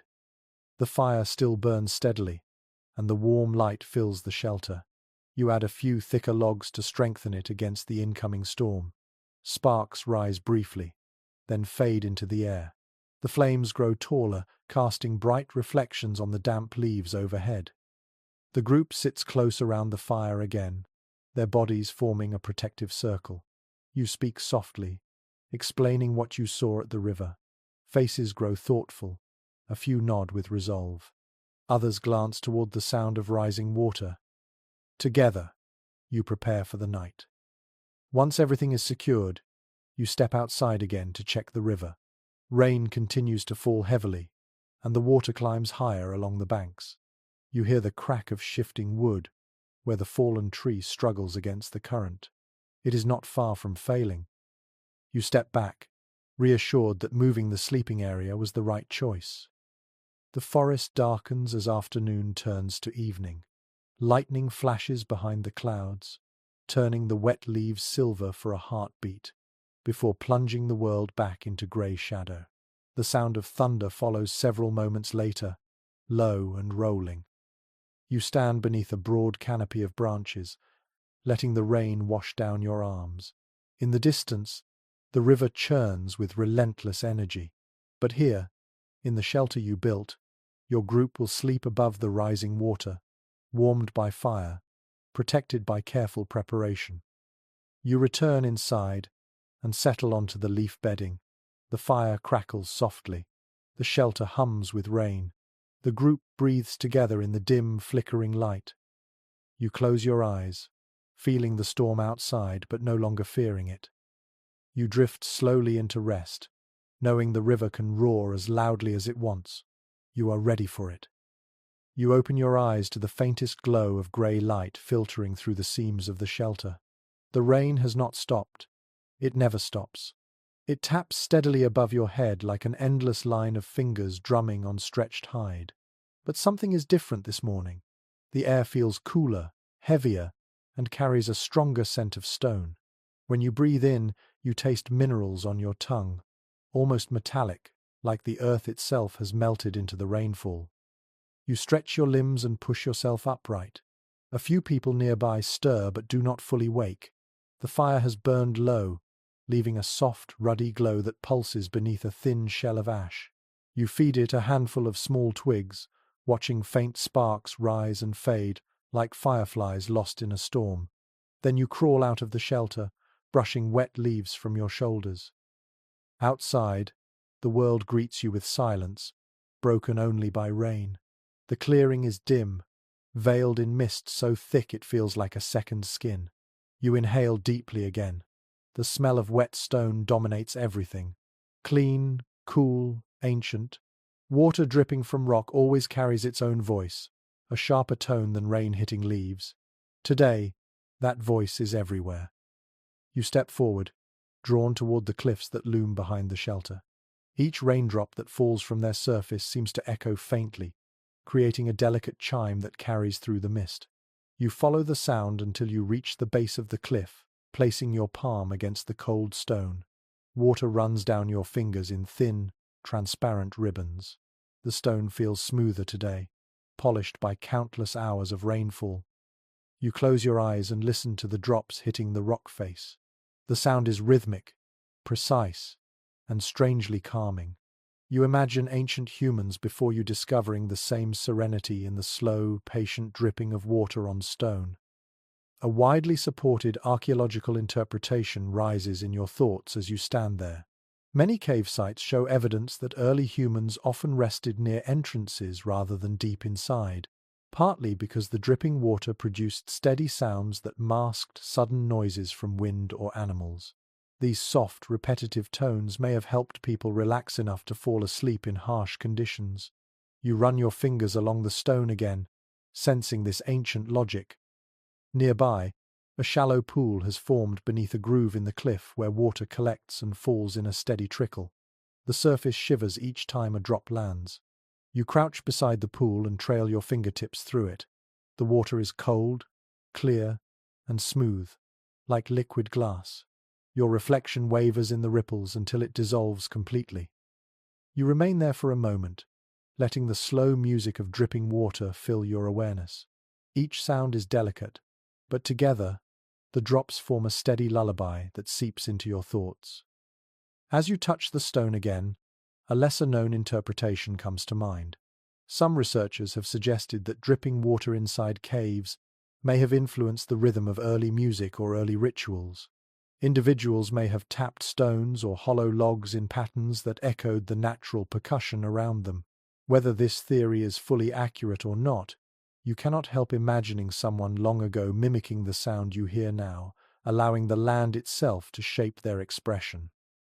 You rise slowly and continue walking along the cliffside. Rainwater flows down the rock in intersecting paths, creating tiny waterfalls that sparkle in the faint morning glow. You trail your hand beneath one of them, feeling the cold splash across your wrist. The water's chill sends a pleasant shiver up your arm. You reach a spot where the cliff curves inward, forming a small alcove. Inside, the dripping sound echoes more loudly, the stone amplifying each drop until it becomes almost musical. You sit in the alcove, resting your back against the cool wall.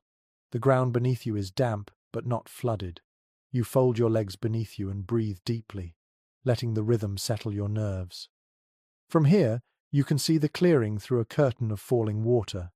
The shelter appears faint and green in the mist, shaped like a sleeping creature nestled into the earth. A few members of the group step outside, yawning and stretching their arms. Their movements look soft, blurred by the thin screen of water between you. The rain sings along the stone above you, forming layers of sound, fast droplets, slow droplets, gentle flows, a faint trickle. You begin to understand why some people once believed spirits spoke through water. The cliffs feel alive, watching, whispering. Your mind drifts into another ongoing research discussion. Specialists still question whether early humans interpreted the smell of wet stone as a sign of approaching weather shifts. Some believe people used this scent to anticipate storms or understand when caves were too damp to sleep in. The sharp mineral aroma could have been a subtle warning. You smell it now, strong and persistent. It is both a comfort and a reminder that you must stay alert. You push yourself away from the alcove and walk back toward the clearing. The ground squelches beneath your feet, and the cold mud sticks to your ankles like thick paint. Mist swirls around your legs. You pause to watch droplets drip from a high stone ledge, landing one by one on a mossy patch below. The rhythm is slow, hypnotic.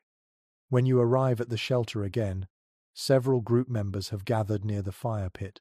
Someone is feeding the flames with thin branches, coaxing the fire back to life. The flames catch slowly, reflecting warm gold against the damp walls of the shelter. You kneel beside them, warming your hands. A child approaches you, curious about where you went. You point toward the cliffs and mimic the motion of water dripping. The child listens, his head tilted slightly. Then he smiles, imitating the sound softly with his tongue. The gentle repetition makes you laugh quietly. You rise and bring the child closer to the cliffs, guiding him to feel the smooth stone and hear the delicate rhythm. His eyes widen at the sound. Soon others join you, one by one, drawn by curiosity. You show them the alcove and the shimmering curtain of water. They sit beside you, listening in wordless peace. The sound becomes a shared moment of calm. People lean against the stone, close their eyes, and breathe with the rhythm. For a few minutes, the storm outside feels like a companion rather than a threat.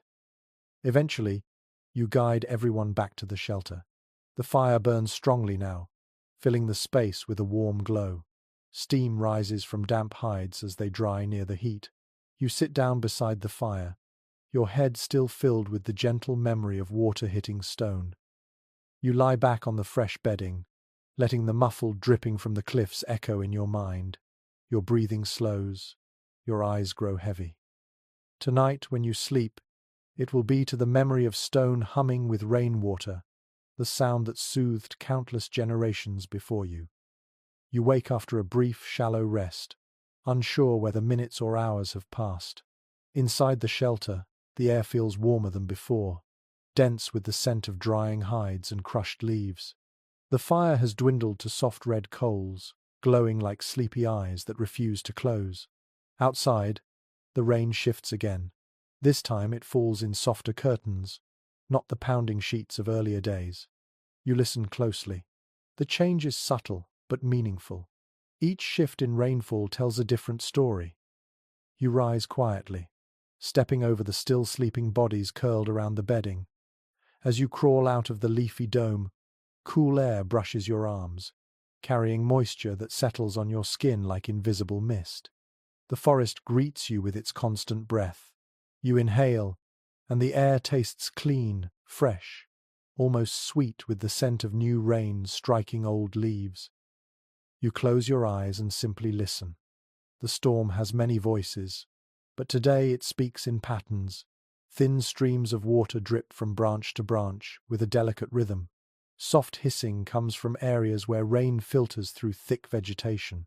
Somewhere deeper in the forest, you hear the heavier splash of drops landing on wide fern leaves. There is structure in the noise, a sequence that repeats and shifts like a living song. You step farther into the clearing, letting your bare feet sink into cool mud. The ground feels softer than before, shaped by hours of water sliding over it. Your toes disappear into the earth, squishing gently. Each movement creates tiny ripples that shimmer under the faint morning light. You tilt your head slightly as you listen again, trying to understand what the storm is telling you. A well-supported insight from paleoanthropology flickers into your thoughts. Many researchers believe that early humans learned to recognize changes in rainfall patterns to decide when to sleep, when to travel, and when to stay alert. Sudden shifts from heavy pounding rain to soft dripping often signaled breaks in the storm or approaching danger. People who listened carefully could understand when the environment was safe to rest and when it required vigilance. You take another breath and let the rhythm settle deep inside your mind. A few group members begin to crawl from the shelter behind you, drawn out by the changing sound. They stretch their arms upward, shaking droplets from their hair, blinking sleep from their eyes. Their movements are slow and gentle, as if the rain's softened tempo is guiding them. You walk a short distance into the trees, testing each step carefully so the mud does not pull too strongly at your heels. The forest is wrapped in thick mist that drifts like smoke between the trunks. Shapes blur and merge. The world has shrunk into a small cocoon of grey and green. As you walk, a seldom highlighted possibility from environmental studies slips into your thoughts. Some researchers believe that early humans learned to recognize not just the sound of rain, but also the rhythm of pauses between raindrops. Tiny gaps in the pattern may have signaled the transition between storm phases. People likely used these breaks to build fires, check surroundings, or slip into deeper rest. You stop walking and pay attention. You notice a faint change, a slight pause between clusters of drops, almost undetectable, but it recurs in a steady cycle. Rain falls for a few breaths, then lightens, falls again, lightens again. You feel the pattern seeping into your bones, a quiet prediction of the storm's direction. You return to the shelter and gather a few leaves to brush water from the roof. The structure holds firm, and the fire's warmth radiates gently behind you. A young girl approaches, rubbing her eyes with small fists.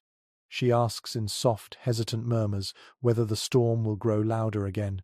You crouch and listen once more before answering. You tell her it might calm for a short while. Her shoulders ease at your reassurance. She sits beside you under a low branch, dripping with silver beads of water. Together you watch droplets gather on the leaves above. Each drop swells until it becomes heavy, then falls with a soft pat. You notice how the pattern repeats. Small drops, a pause, a larger drop, a longer pause. Even children can sense the rhythm once they focus.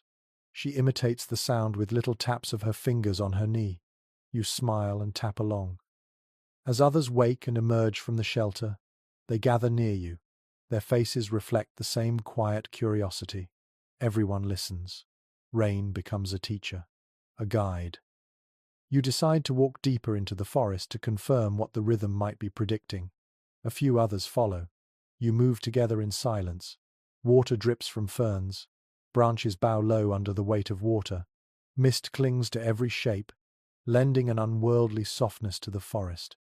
Eventually you reach a small ravine where water falls from the rocks in slow, deliberate streams.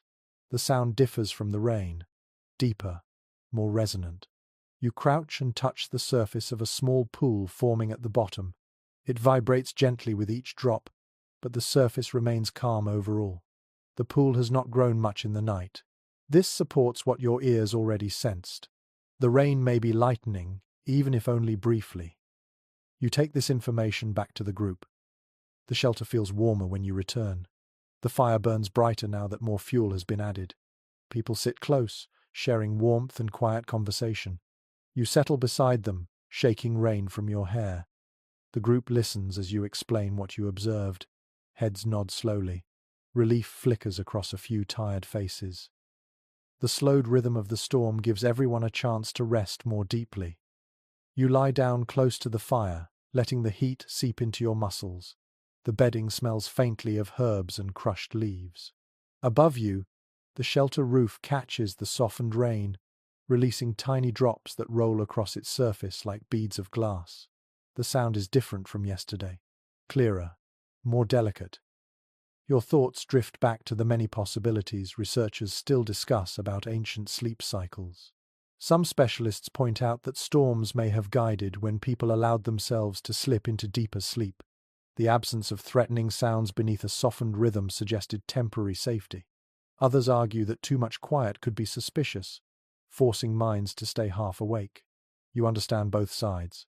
Today, however, the softer rain feels like an invitation, a gentle push toward rest. You shift onto your side and listen again. Rain, fire crackling, steady breathing nearby. You feel your eyelids grow heavy. The storm is no longer an enemy. It has become a lullaby, composed of countless subtle rhythms that tell you when to stay watchful and when to let go. You let out a slow breath, sink into the bedding, and allow the softened rain to guide you into brief but peaceful sleep. You wake hours later to the faint flash of light flickering beyond your closed eyelids. It is not firelight. It is too cool, too pale. When you open your eyes, the shelter is dim, but you can see thin lines of brightness slipping through the seams in the leafy roof. Lightning, silent for the moment, but unmistakable. You sit up slowly, careful not to disturb the sleepers curled around you. Rain still falls, but now the drops seem lighter, finer, almost silvery when the sky flashes. You crawl toward the entrance of the shelter and step outside, letting the cool air wash across your face. The forest feels larger and quieter than before, as if everything is holding its breath. Mist drifts lazily between the trees, and each flash of lightning turns the fog into a pale, glowing veil. You walk a few steps into the clearing, bare feet sinking gently into the soft ground. Rain slicks your skin, but you barely feel the cold. Your eyes lift toward the sky.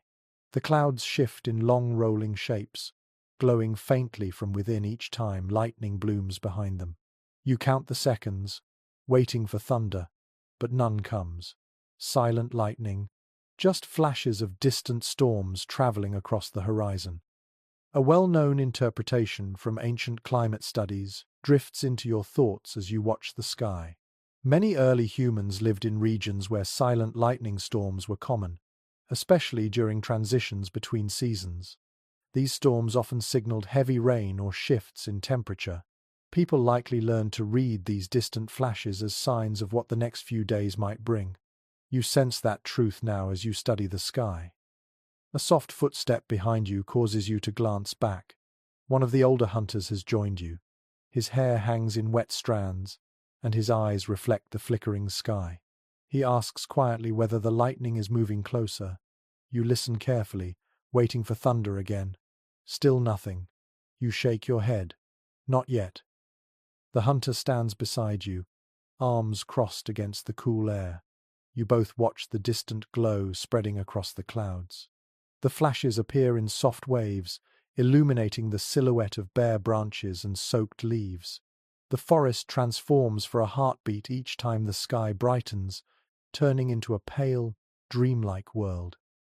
A lesser-known observation from prehistoric art studies enters your thoughts.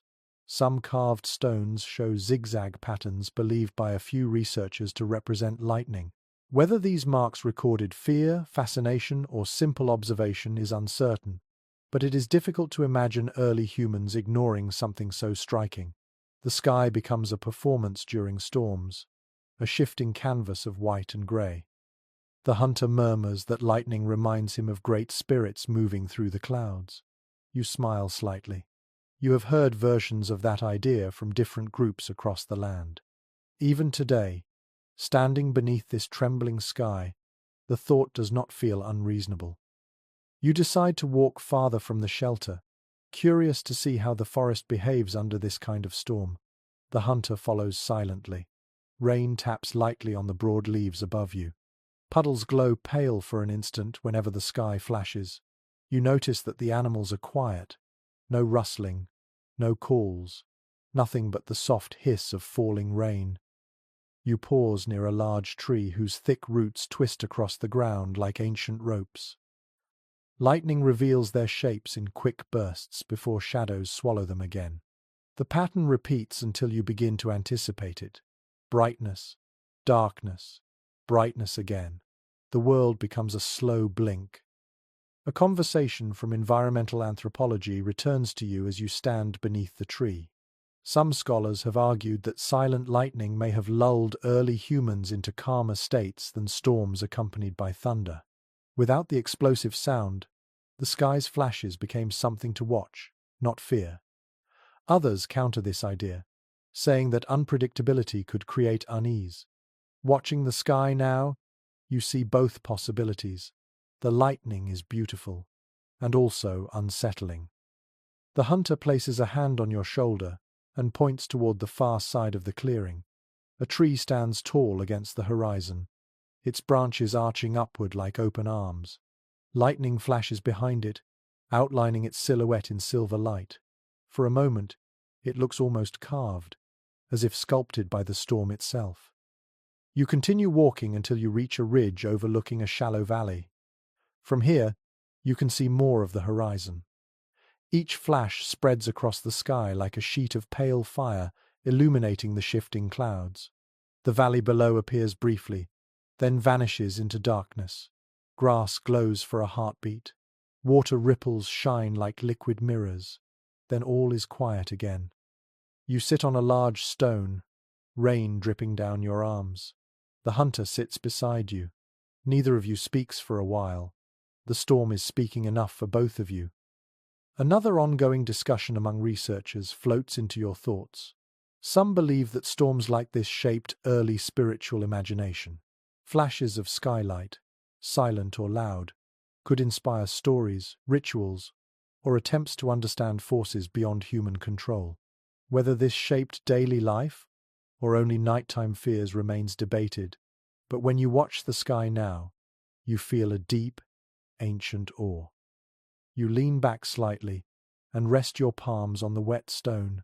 Lightning flashes again, bright enough to paint every drop of rain with pale light.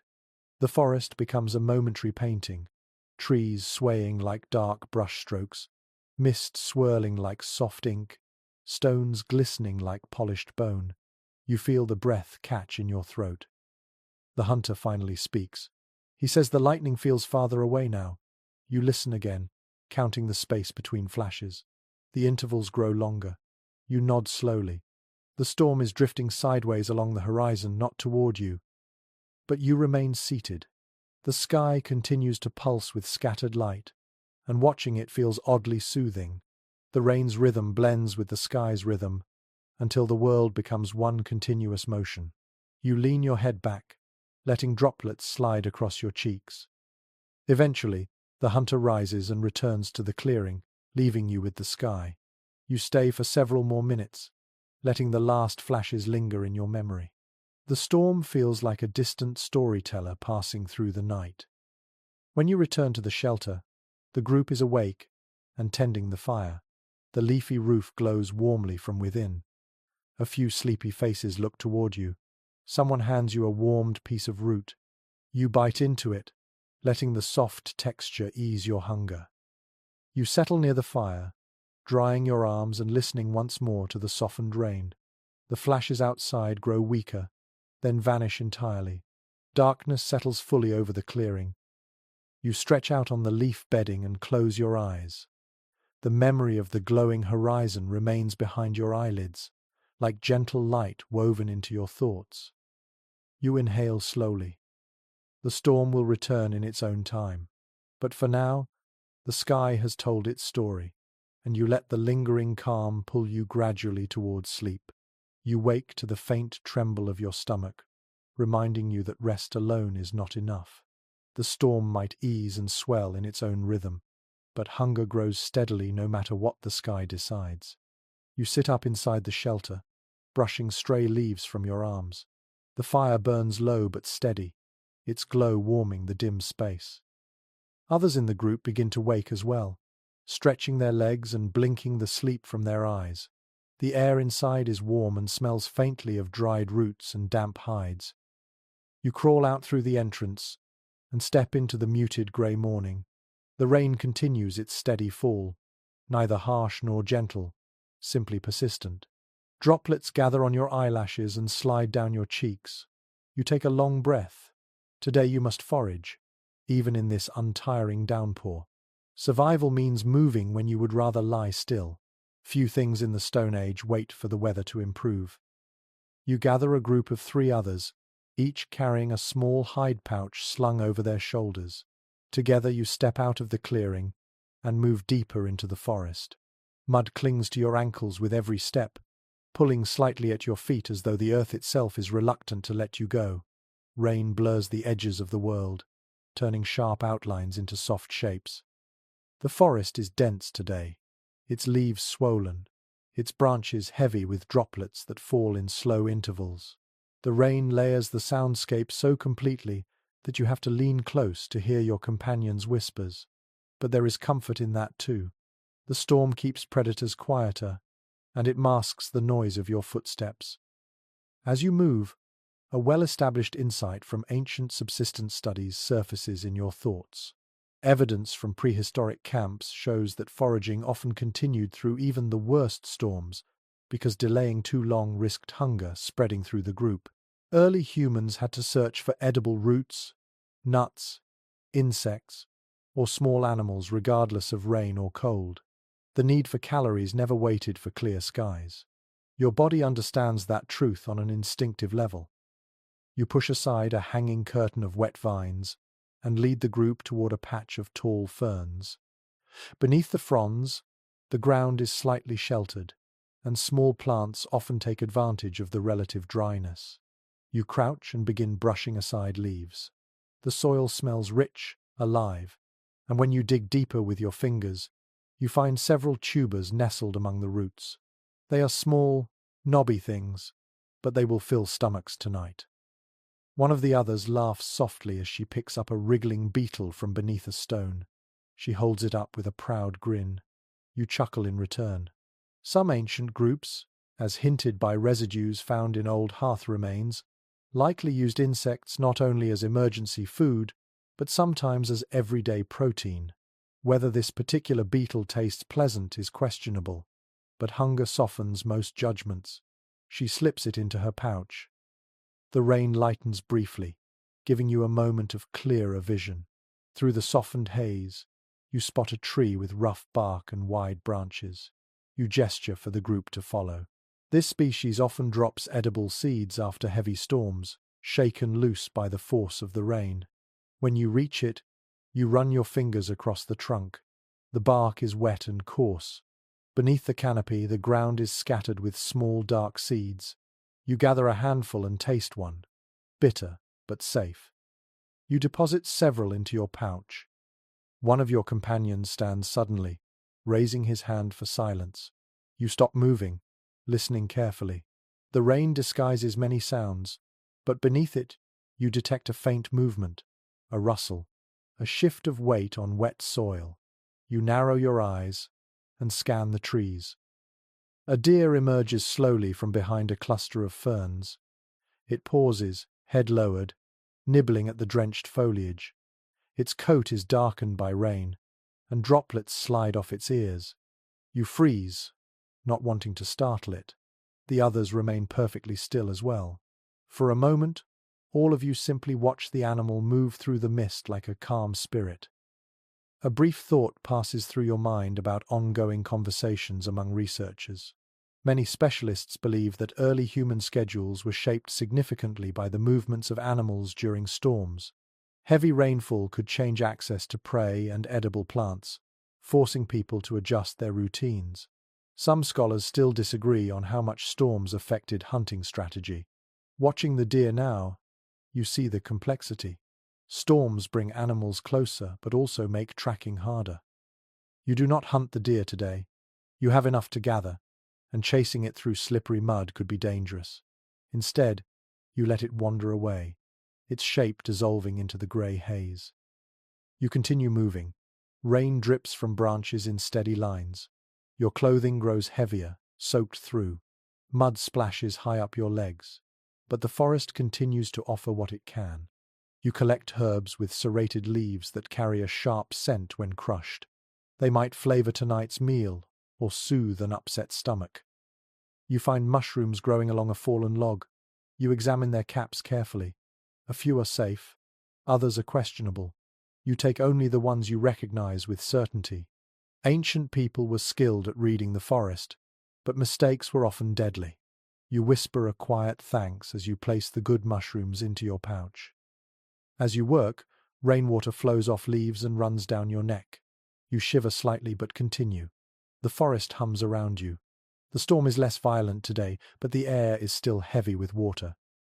Your group gradually fills their pouches. When the weight becomes noticeable, you decide it is time to return. The clearing sits uphill, and climbing the slope requires slow, careful steps. Mud slides beneath your feet, but you brace against tree trunks and roots. Your breath becomes steadier as you near the top. When you enter the clearing again, the shelter glows warmly from within. The fire's light flickers against the leafy roof. Several group members smile when they see what you have gathered. They take your pouch and begin preparing the food. The rain continues its gentle fall, forming soft ripples in puddles scattered across the clearing. You sit near the fire, stretching your legs, letting warmth soak in. Steam rises from your wet clothes as the heat reaches them. A child sits beside you, watching eagerly as you help slice the tubers into thin segments. He asks where the roots came from. You describe the forest floor, the ferns, and the hidden pockets of earth. His eyes widen with fascination. The mood in the shelter grows warm and lively. People share observations about the forest. They joke about who slipped the most in the mud. They examine the mushrooms with curious fingers. Foraging during endless rain is tiring, but it brings people together in ways you can feel deeply. Every bite of food is earned. Every discovery is communal. When the meal is cooked, the smell fills the shelter with earthy steam. You take the first bite. The tubers are soft, slightly sweet. The herbs give a sharp kick. The mushrooms melt gently on your tongue. Warm food spreads through your body like slow sunlight. The fire crackles. The shelter hums with quiet conversation. Rain whispers above your head. You lean back on the bedding, satisfied, and let your eyes drift closed. The storm may continue, but you have eaten well. You have worked with the forest. You have listened to the rain. For now, that is enough. You wake after a short nap taken beside the dying warmth of the fire, and the first thing you notice is the chill that creeps in through the edges of the shelter. The storm has shifted again. Instead of steady drizzle, the rain now falls in uneven bursts. Heavy drops strike the leafy roof with dull thuds, then fade into softer, misty rainfall. You open your eyes fully, blinking away sleep, and notice a thin line of moisture seeping along one side of the shelter. You sit up. A few members of the group are already awake, pressing clumps of moss and leaves against the damp spots. The shelter has held well through many hours of rain, but even the strongest leaf walls weaken under constant downpour.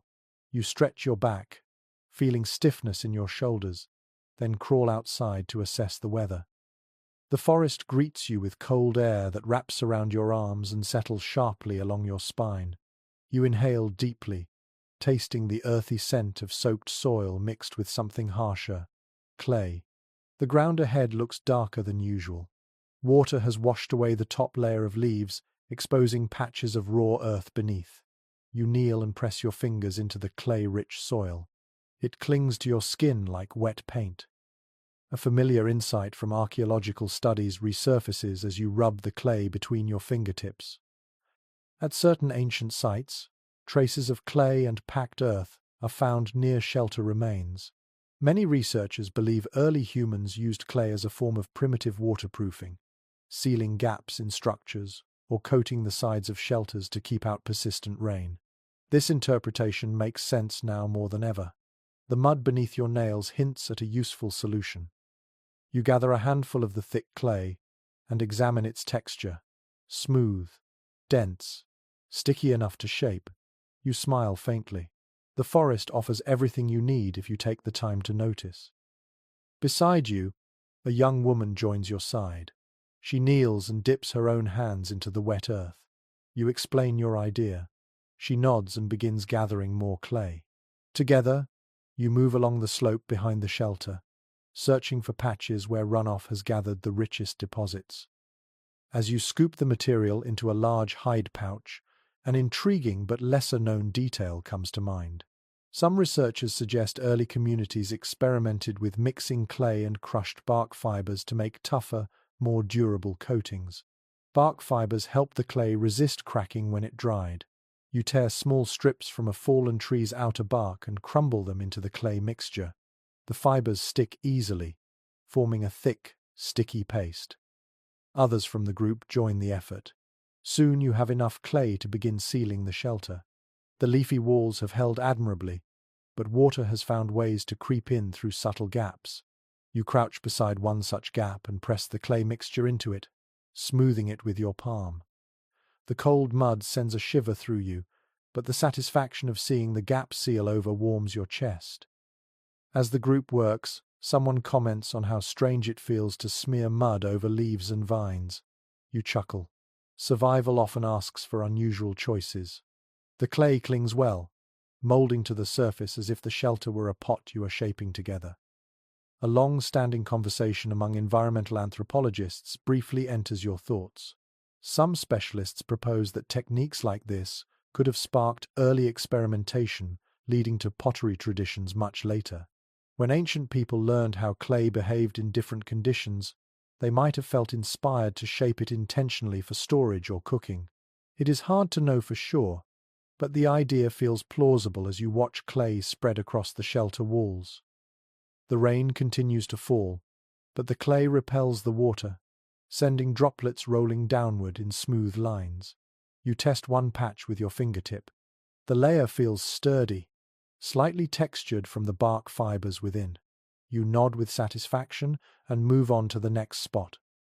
After sealing several sections, you decide to address the area around the entrance where water tends to collect. The ground becomes muddy quickly there, soaking the bedding at night. You scoop a shallow trench leading water away from the shelter and pack the sides with clay to encourage flow. As you work, a child watches curiously, then begins shaping tiny clay figures nearby. You smile at his creativity. Even practical materials invite play. The smell of sap drifts through the air as you scrape bark from a nearby tree. This tree produces a sticky resin known for its water-resistant properties. You remember hearing stories from elders that some communities in the deep past coated their clothing or shelter openings with resin to block moisture. While modern evidence is limited, the idea fascinates you now. You gather a small amount and smear it in a thin layer along the shelter's inner seams, reinforcing the clay. Rain splashes against your back, cold and sharp. You straighten and stretch your shoulders. The forest around you has grown darker again as clouds thicken above the canopy. The sound of droplets hitting clay is different from their impact on leaves. A deeper tone, more muted. You listen carefully. The pattern becomes strangely soothing. As you finish applying the resin, a companion calls your attention to another useful material. thick slabs of bark that have fallen from a large tree. The curved pieces can be fitted like shingles along the upper edge of the shelter. You help gather the bark, bending a few pieces to check their strength. They are sturdy enough to hold shape. You position them along the top of the leafy dome, overlapping edges so each piece shields the one beneath. The structure takes on a sturdier look, like a creature armored against the storm. You fasten the bark with twisted vines, weaving them through small gaps in the leaf layers. A steady rhythm of rain on bark begins, different from the earlier tones. It sounds like a low, earthy drum. You pause to appreciate the music nature creates without effort. Once the shelter is sealed and reinforced, the group steps back to admire the work. Even in the gloomy rain, the structure looks stronger, thicker, more confident. You smile, proud of what you have shaped together. You return inside. The space feels warmer now that gaps have been filled. The fire glows more brightly in the dim shelter, casting soft light across the clay-coated walls. Steam rises from damp hides as they slowly dry near the flames. Some members prepare a simple meal. Others sit quietly, letting the rain's muffled rhythm guide their thoughts. You stretch out on the bedding, feeling the improved dryness beneath you. The clay has worked. A sense of calm spreads through your chest. The storm may continue for many more days, but tonight you will lie beneath stronger protection. Water will slide away instead of creeping inward. The shelter has become a fortress, shaped by your hands and strengthened by the earth itself. You close your eyes, listening to the rain strike bark, clay, and leaves. Each sound blends into a steady, soothing chorus. You breathe deeply and let the warmth of the fire and the peace of accomplishment carry you gently toward rest. You wake from a drifting, dreamlike sleep, with the faint sense that something outside the shelter has changed. Rain still falls in steady curtains, but beneath that familiar sound you hear another rhythm. Soft movements, occasional snaps of branches, gentle thuds muffled by soaked earth. You lie still for a moment, listening closely. The forest is awake, with creatures seeking refuge just as you do. You rise slowly, trying not to disturb the others curled against the warm leaf bedding. The fire has faded to glowing embers, spreading only a faint circle of light across the dim shelter. You crouch near the entrance and peer out into the grey morning. Mist moves in slow currents across the clearing, making shapes appear and vanish. Your breath mixes with the cool air and forms a pale wisp. When you step outside, your feet sink into soft mud. Water coats every surface, turning leaves into slick mirrors that shimmer each time lightning flashes behind thick clouds. You hear another gentle rustle, this time closer. You freeze, listening. The sound is not threatening. It is cautious, like something testing the ground before stepping forward. You take a few careful steps toward the tree line, keeping your posture relaxed so whatever is out there does not feel challenged. Through the mist, you notice movement. A small animal emerges from behind a log. It is a fox, drenched and shivering, fur clinging to its thin frame. It glances at you, pauses, then continues sniffing the ground in slow circles.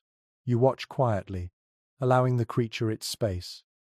A commonly accepted observation from ancient living site studies enters your thoughts as the fox moves. Early human camps often sat near paths used by many animal species. Storms blurred scent trails and forced creatures to wander more widely. During long periods of rain, animals sometimes approached human shelters simply because they had nowhere else dry to go. You feel that truth now while watching the fox seek shelter beneath a large fern. The fox is not alone. Another sound swims through the rain, a soft grunt. You turn toward it, scanning the trees. A pair of wild boars emerges into the clearing. Their backs glisten with water, and their noses move constantly as they search the forest floor for softened roots. You step farther from the shelter, not out of fear, but to ensure they do not come too close to the entrance. Boars avoid people when possible, but accidental encounters are dangerous. You raise your hand gently, not to scare them, but to make sure they see your movement. The larger boar pauses, eyes gleaming faintly. It snorts once, then turns away and leads the smaller one toward the edge of the clearing. Their hooves sink into the mud with loud squelches. You notice how the rain has softened the forest so much that even heavy animals move quietly. One of your companions joins you at the entrance. She rubs her arms against the cold and whispers about hearing distant calls in the night. You nod, explaining that the forest is crowded with creatures avoiding flooded areas. She leans forward to peer through the mist. The fox darts deeper into the foliage, as if embarrassed to be seen. The boars disappear behind a wall of dripping leaves. As you stand together, a lesser-known insight from prehistoric ecology returns to you. Some researchers propose that constant rain created temporary territories shared by humans and animals alike. Storms forced boundaries to shift, and species that normally avoided one another sometimes rested in close proximity. These moments of tension and mutual caution likely shaped early understandings of animal behavior. Watching the forest now, you sense how that knowledge would evolve naturally. You decide to walk a little deeper toward the tree line to observe the shifting patterns more clearly. Your companion remains near the shelter while you move forward alone. Rain drips from high branches in slow threads. Mist curls low, hiding the small details of the ground. You place your feet carefully, avoiding loud splashes. A faint rustle to your left catches your attention. You crouch slowly behind a wet shrub and wait. Moments later, a large shape moves into view. A deer steps through the fog, its ears flicking constantly. Its body trembles with each cold drop of rain. You feel a swell of sympathy as you watch it sniff at a patch of grass flattened by the storm. Then another sound interrupts the quiet scene. A steady clicking. You know that rhythm well. It is the sound of a predator adjusting its footing on wet stone. Your pulse quickens, but you remain still. The deer raises its head sharply, eyes wide. A large cat, perhaps a lynx or wild mountain cat, appears behind it. The predator's fur is soaked, each step deliberate. You hold perfectly still, your breath shallow. But the cat does not pounce. Instead, it simply watches the deer, both creatures too exhausted from the storm to act aggressively. After a tense moment, the deer turns and slips away into the mist. The cat hesitates, then follows slowly but without intention to attack. You realize that the storm has drained energy from everything in the forest. Predators conserve strength during endless rain. Prey moves cautiously, aware that the storm hides sounds but also saps endurance. A thoughtful interpretation from wildlife behavior scholars flickers through your mind.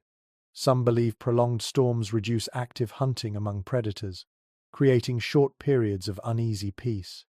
Evidence from ancient migration routes supports the idea that predators and prey sometimes rested near the same shelters without conflict. You sense the possibility now, watching the tired cat vanish behind trees. You exhale softly and return to the clearing. Inside the shelter, the group is awake. Someone feeds the fire, coaxing flames from the embers. Children cluster near adults, rubbing sleep from their eyes. A few exchange quiet whispers about hearing animals in the night. You sit beside them and share what you saw. Faces grow attentive. Concern blends with curiosity. You explain that most animals today are seeking dry ground or simple rest after long hours of rain. They are not roaming with sharp hunger. Still, caution is wise. The group discusses placing a few stones near the perimeter to alert them to heavier animals passing through. The idea spreads quickly. People gather rocks from nearby and arrange them in a loose ring. If a large creature moves too close, the stones will clatter and wake the nearest sleeper. Rain continues to fall, turning the clearing into a world of shifting silver and soft echoes. You step outside again, taking one last slow look at the forest. The fox, the deer, the boars, the silent cat, all of them shaped by the same storm that shapes you. You return to the bedding and settle between two companions. The crackling fire warms your legs. Rain hums above the clay-covered roof. Creatures move somewhere out there, but for the moment, the world feels balanced. You curl onto your side, letting the steady rhythm of the storm carry you toward rest once more. Animals and humans breathing through the same endless rain. You drift awake to the faint glow of the fire, unsure at first whether you are still dreaming. For a moment everything feels suspended. The steady rain continues, soft and even, but something inside the shelter has changed. You feel it in the air, in the weight of your breath, in the heaviness behind your eyelids. Sleep lingers longer than usual, clinging to your thoughts like mist clings to branches. You sit up slowly.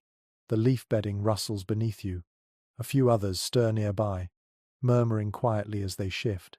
One child curls deeper into a hide blanket, refusing to leave the comfort of warmth. The firelight dances on the clay-coated walls, turning them into soft orange waves. You rub your eyes and realize your mind feels different today.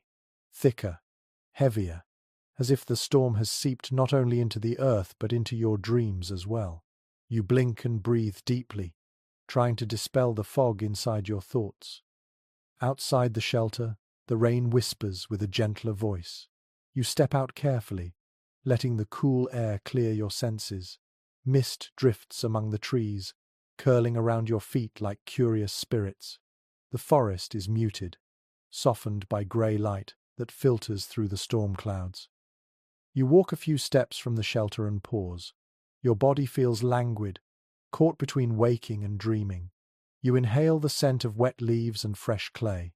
The world around you seems to pulse faintly with the breath of the rain. A well-regarded perspective from studies of ancient cognition enters your thoughts.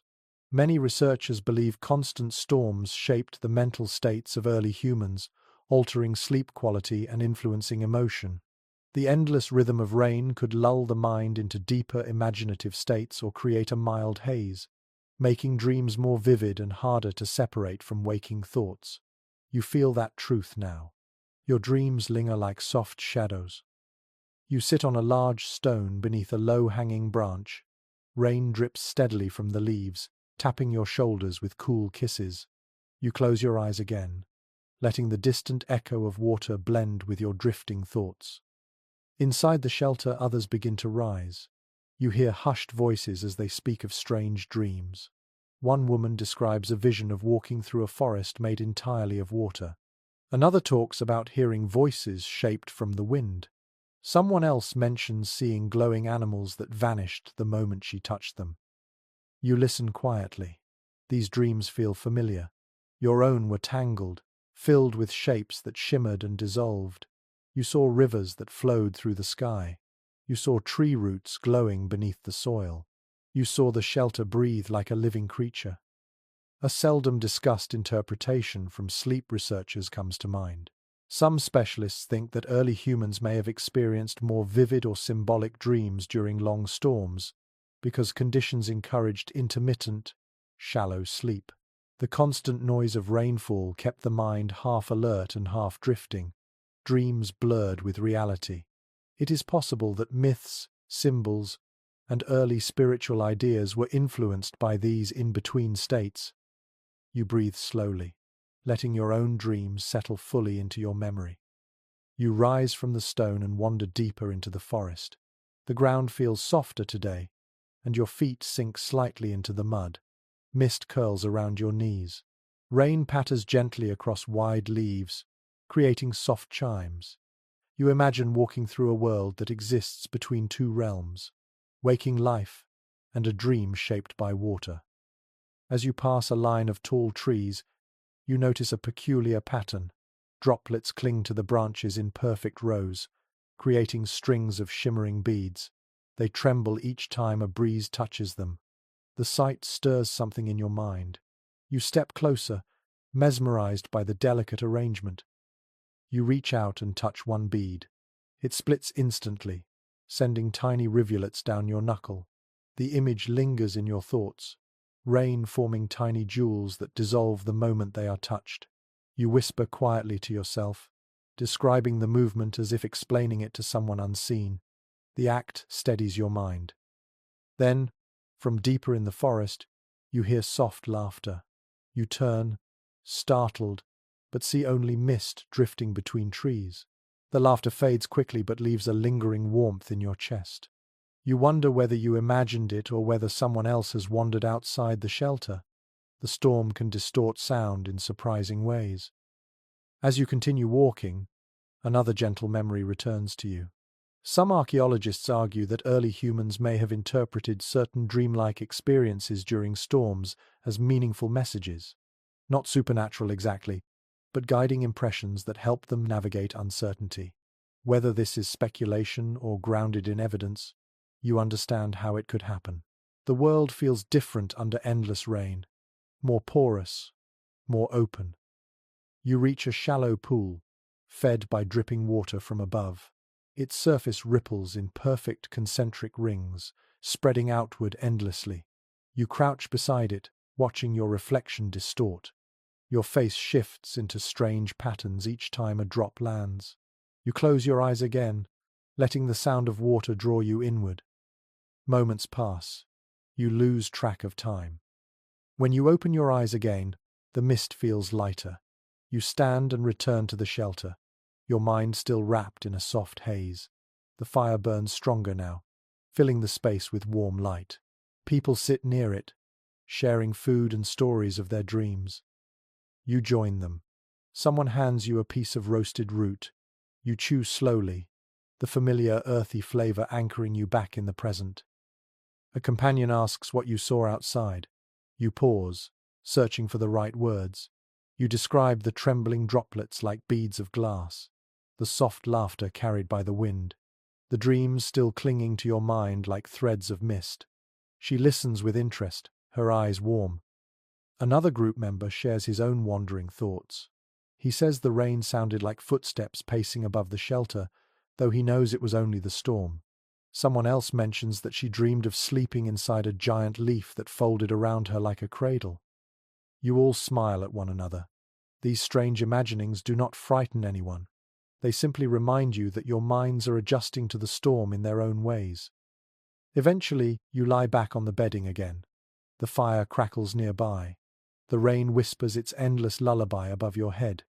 Your eyes grow heavy once more. Sleep comes easily in this softened world, and your mind slips again into the drifting space between waking and dreaming. The storm continues outside, shaping the dreams of all who rest beneath its quiet command. You wake with a start, though no loud sound has disturbed you. Instead, it is a sensation along your spine, a subtle chill telling you that your body has shifted into a different kind of awareness. You blink slowly, letting your vision adjust to the dim interior of the shelter. The fire has burned low again, a small cluster of glowing coals breathing faint light into the clay-reinforced dome. Most of the group still sleeps, curled tightly against the leaf bedding, legs tucked, arms folded, each person instinctively minimizing the loss of warmth. You stretch your neck and feel the lingering heaviness in your limbs. Rain pounds softly above you, a steady hum that seems to cradle the entire shelter. You take a slow breath and realize the ground beneath you is no longer as cold as it once was. Your body has adapted. You have learned how to sleep in ways that conserve heat, though it feels like your muscles have been carved into new habits. You decide to step outside before the others wake. You crawl through the entrance and rise to your feet. The air meets you with a sharp coolness, but your skin does not flinch the way it would have days ago. Your body has learned the storm's breath. The rain falls in thin streams today, steady but not heavy. The sky above is a dense grey sheet with no hint of sunrise colours. The world holds one continuous tone of dimness. You walk forward onto the softened ground and feel your feet sink slightly with each step. You pause under a low branch, where water gathers at the tips and falls in fat droplets that strike your shoulders. You stand still for a while, simply listening. Your mind drifts to an insight often noted in studies of ancient movement. Evidence from fossilized footprints and sleeping areas suggests that early humans adapted their resting postures not only to conserve warmth, but also to avoid touching wet or cold surfaces directly. Bodies curled tightly, knees drawn to chest, arms wrapped close, forming a natural shield against the elements. You feel that instinct inside your own bones now. The way you slept last night was not accidental. It was shaped by the world pressing in from all sides. You take another slow breath. The forest seems quieter than usual. Even the animals that wandered near your shelter the previous night have retreated to deeper cover. The air feels thick with silence, interrupted only by the delicate tapping of rain against leaves. You begin to explore the area around the clearing. Mud squelches beneath your feet, but you move carefully. Rain washed away many of the shallow prints from the animals that passed during the night, leaving only faint impressions. You crouch beside a deep patch of softened soil. The half-melted shape of a boar's footprint lingers there, water pooling in its center. You reach out and touch the edges. Soft, crumbling, fading with every drop. You rise and walk farther into the forest, following a gentle slope that curves upward. You pause at the base of a large tree whose roots twist through the ground like thick ropes. You place your hand along the bark, feeling its texture. Water flows down the trunk in narrow streams, tracing the grooves. You shift your body slightly, leaning your back against the tree for support. The bark is rough and cold at first, but then it becomes strangely comforting. Your shoulders relax. You adjust your posture without thinking, aligning yourself so the tree's trunk absorbs some of the cold air. You find a position that eases the tension in your lower back. Your weight settles more comfortably. This small adjustment reminds you of another perspective from studies of prehistoric sleep habits. Some researchers suggest that early humans rested not only on soft bedding but also in semi-upright postures using trees, large stones, or sloping ground to relieve pressure from joints and avoid the dampest areas of the soil. These positions allowed the body to stay warm and supported, especially during long storms when lying flat became too cold. You find yourself testing this idea now. The support of the tree makes your body feel lighter somehow, as if you are borrowing its strength. You remain in that posture for a few breaths, letting your bones rest. Then you begin walking again, exploring how your feet respond to the saturated ground. You lift your heels slightly each time you step, avoiding deep sinking. You keep your steps short. You rotate your hips more than usual to keep balance. You notice how your ankles adjust to tiny shifts in the uneven forest floor. A rarely mentioned idea from biomechanical research flickers through your thoughts. Some scholars believe that constant exposure to wet, unstable ground may have influenced the way early humans learned to distribute weight while resting or sleeping. Bodies may have adapted to maintain warmth, even when lying on sloped or damp terrain. Those who traveled through soggy environments likely developed sleeping postures that reduced heat loss through the soil. You consider how your own posture changed last night. You curled tightly, but you also shifted your hips so your upper body rested on a slightly raised patch of bedding. That instinct was not random. You walk deeper until the forest becomes denser. Branches sag heavy with rain, brushing your shoulders as you pass. The air feels close, thick, almost warm compared to the clearing. Here, beneath the dense canopy, the rain falls in thin threads instead of steady sheets. You pause and realize how differently your body feels in this environment. Your back straightens slightly. Your shoulders release a bit more tension. Even your breathing slows. You sit on a fallen log and test how it supports your weight. The wood is slick but firm. You shift your hips and tuck your legs beneath you. The posture surprises you. It feels instinctively right, balanced, supported. Your spine aligns comfortably. Your knees draw upward just enough to keep warmth centered in your core. You close your eyes and let the rain whisper against the canopy above you. Your mind drifts again to old discussions among field researchers. Some propose that early humans may have experimented with various resting postures to adapt to cold or wet environments. Not out of conscious planning, but through necessity. Gradually, bodies would learn which angles preserved warmth, which positions allowed deeper breathing, which shapes helped avoid cramps during long nights. Watching yourself now, you feel that subtle learning inside your muscles. When you rise from the log, your legs feel steadier. You return toward the clearing, listening to how your footsteps change once you step back into open space. Rain falls more heavily here. The air grows sharper. You adjust your shoulders instinctively to brace against the cold. Your body responds in small, unconscious ways, positioning itself for warmth and balance. The shelter glows warmly ahead of you. Several group members sit by the fire warming their hands. A few talk about aches from sleeping curled so tightly. You join them, offering observations from your walk. One elder nods thoughtfully and begins demonstrating a posture she remembers from stories.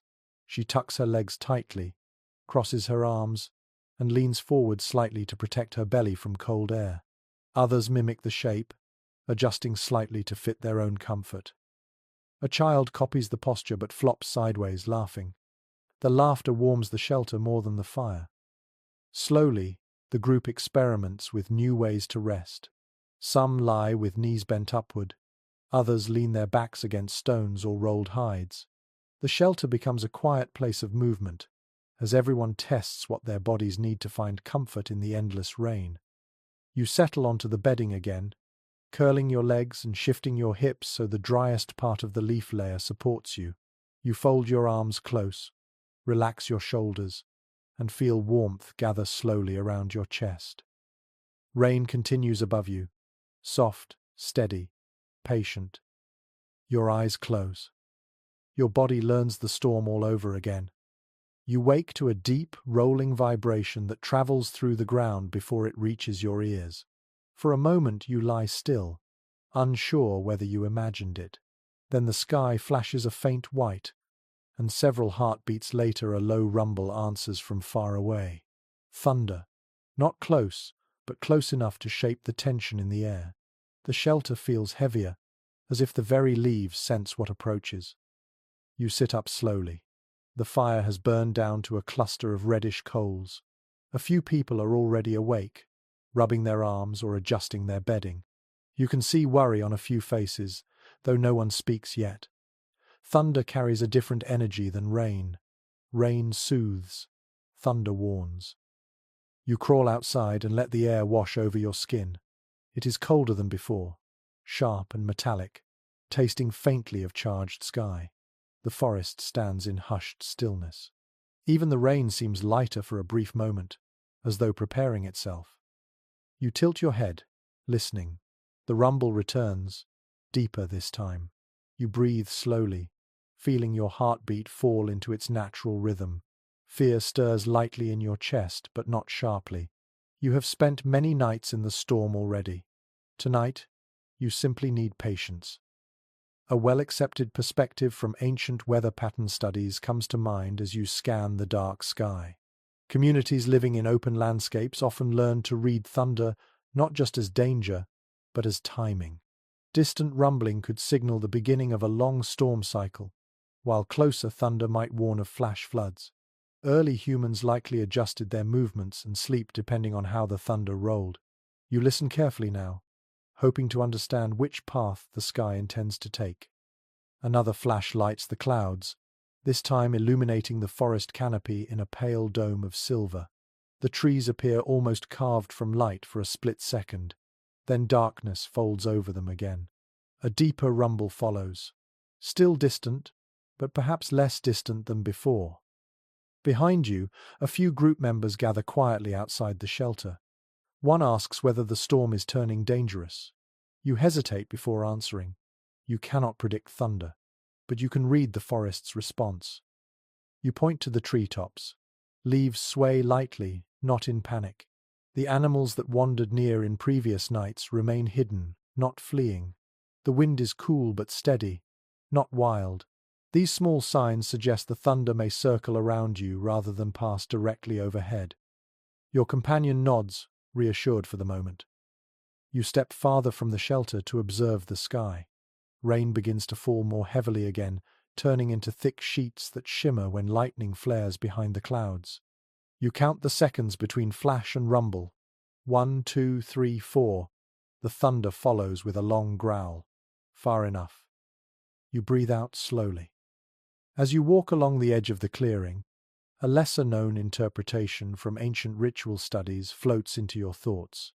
Some anthropologists believe early humans developed calming techniques during storms that involved simple, repetitive actions, tapping stones together, humming low tones, or drawing patterns in wet soil.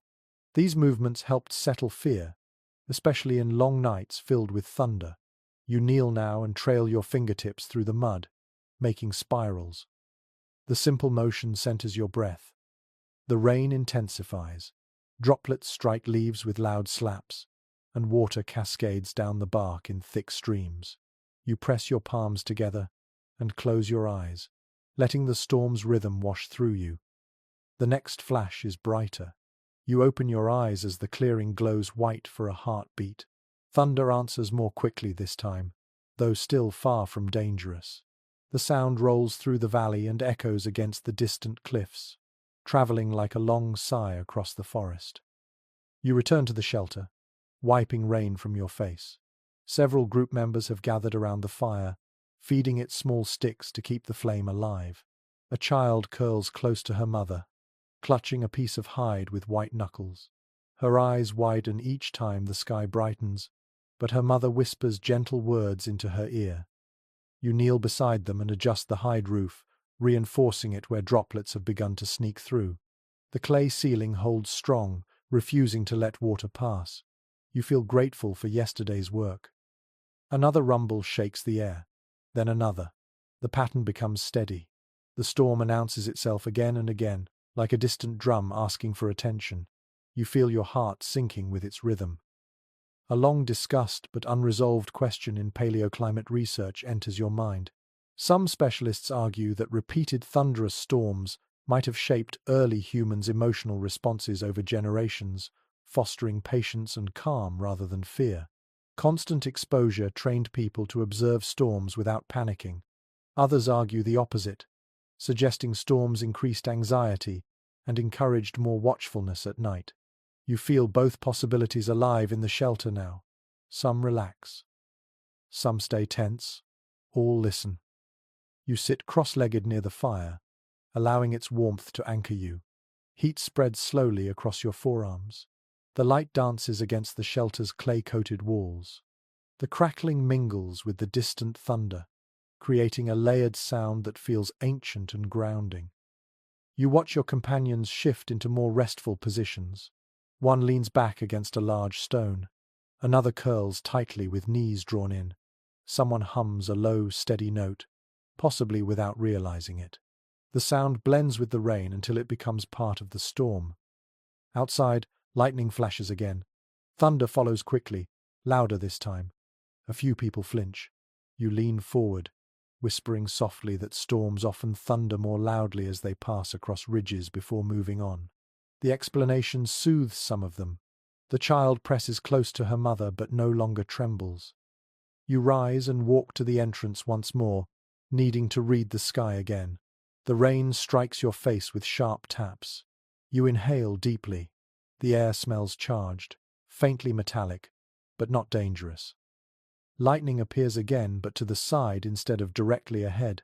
The thunder that follows rolls across the forest at an angle. The storm is shifting, not toward you, past you. You close your eyes with relief. Returning inside, you find a place beside the fire, and let your weight sink into the bedding. People settle around you, forming a warm cluster of shared breath and soft murmurs. Thunder continues, but each rumble drifts farther than the one before it. Gradually, the group relaxes, shoulders loosen, eyes soften. Even the child releases her tight grip and curls comfortably against her mother's chest.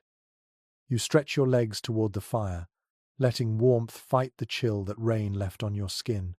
Thunder becomes a background presence. Rain becomes a steady lullaby once more. You breathe deeply and allow yourself to trust that the storm is moving on. You close your eyes. Patience carries you into another gentle rest. You wake slowly, eased into consciousness by the softened glow of early daylight filtering through the leafy seams of the shelter. The storm has not ended, but the rain feels lighter now, drifting down in thin threads that tap gently across the roof. The air inside the shelter feels warmer than usual, held close by the clay-lined walls and the heat left over from last night's fire. You roll onto your side and linger there for a moment, feeling the comfort of the leaf bedding beneath your ribs. Someone nearby murmurs in their sleep. Another shifts and pulls a hide across their shoulders. You sit up, stretching your arms toward the low ceiling.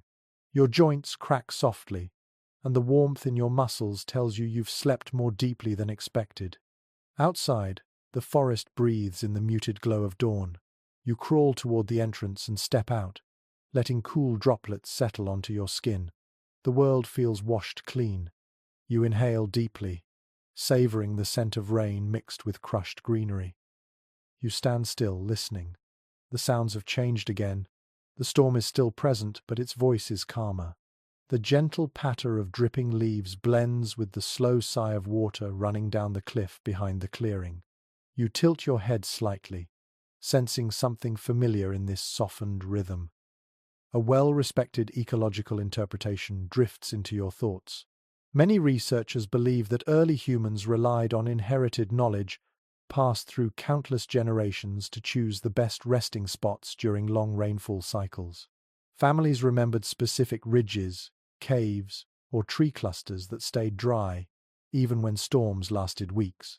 You feel that inherited sense stirring in you now, as if the land itself is calling you toward a known truth. You walk toward the base of the cliff, where yesterday's dripping stone had filled the air with delicate chimes. The sound is gentler this morning, like a distant lullaby. You place your hand against the cold rock. Water traces thin lines across your fingertips. The scent of wet stone carries memories you cannot name, as though the earth itself whispers fragments of ancient journeys. Behind you, others begin to emerge from the shelter. They stretch, yawn, and gather around the fire pit. Someone begins coaxing the embers back to life with thin sticks. Smoke rises in a slow spiral, drifting into the mist. The group murmurs softly, their voices blending with the rain in a natural harmony you have come to appreciate. You turn from the cliff and notice a trail leading deeper into the forest, a path shaped by time. Curiosity stirs in your chest. You signal to a companion, and together you begin walking slowly along the faint route. Mud squishes beneath your feet, soft and warm. Mist curls around your ankles like drifting silk. The forest feels older here, taller trees, thicker roots. The air carries a deeper scent, the smell of damp bark and hidden earth. The canopy filters the rainfall into soft, irregular taps. You walk side by side in silence, breathing in the crisp freshness. After a short time, you reach a wide oak, its trunk massive and gnarled with age. A shallow hollow exists at its base, filled with dry leaves despite the constant rain. You crouch and run your hand across the pile, softer than the leaves near your shelter, warmer too. A rarely discussed detail from ethnobotanical research enters your mind. Some ancient communities recognized that certain tree roots created natural drainage, keeping soil unusually dry even during heavy rain. People often slept near or against such roots when traveling, using their raised shape to avoid ground moisture.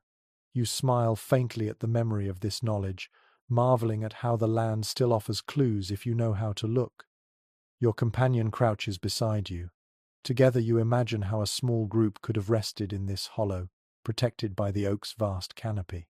You picture early ancestors using trees in ways both practical and symbolic, sheltering under branches that had stood for generations. You sit for a moment beneath the oak, letting the sound of rain above you fall into its natural rhythm. Drip, pause, drip, drip, slow stream. The pattern is soothing. You close your eyes and lean your back against the trunk. A deep calm settles through your ribs. Your companion speaks quietly, wondering aloud if earlier storms were read differently than now. You consider the question. Discussions among scholars still explore whether early humans viewed rain cycles as signals tied to migration, spiritual meaning, or seasonal preparation. Some propose that rainfall patterns acted like messages inherited from ancestors.